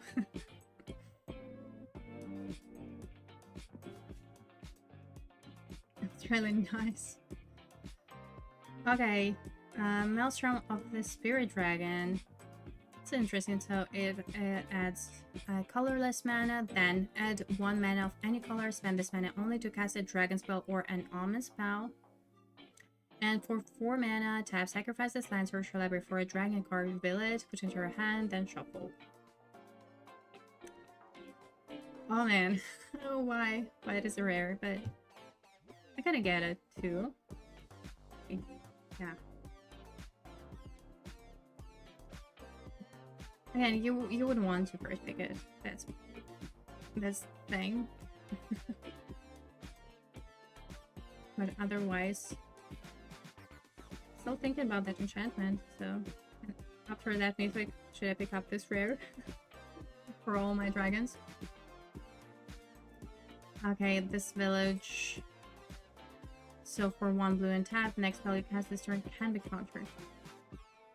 Okay, for limited, this is maybe not as impactful as the previous ones. But yeah, I saw that a lot of people were super excited about this land for constructed, which makes sense. Mystic Monastery, sure.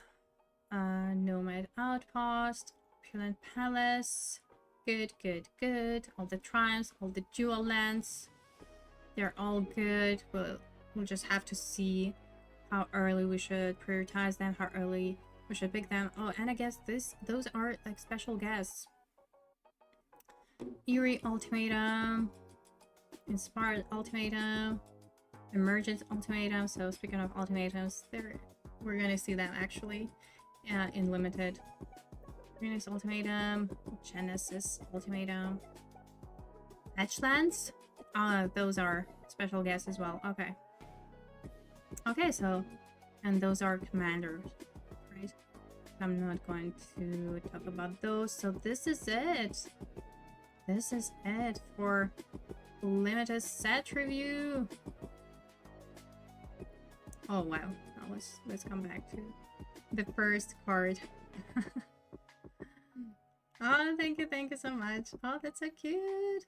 All right, this is it. Honestly, this set looks very exciting for limited, and I'm pretty sure that it's gonna change a thing or few or two and standard as well. So again, just a quick reminder about the streamer event tomorrow. It's gonna start at 10 a.m. Pacific time, or my time is gonna be 7 p.m. Central European time. We're going to draft, so it's going to be so much fun, so please join me then. And then I will continue on Thursday at 11 a.m. Central European time. I'm going to play some standard. So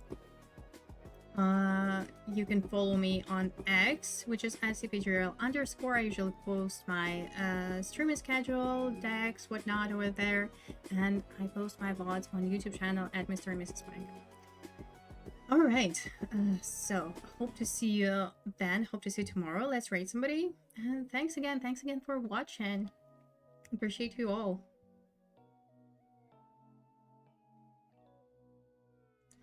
Let's see.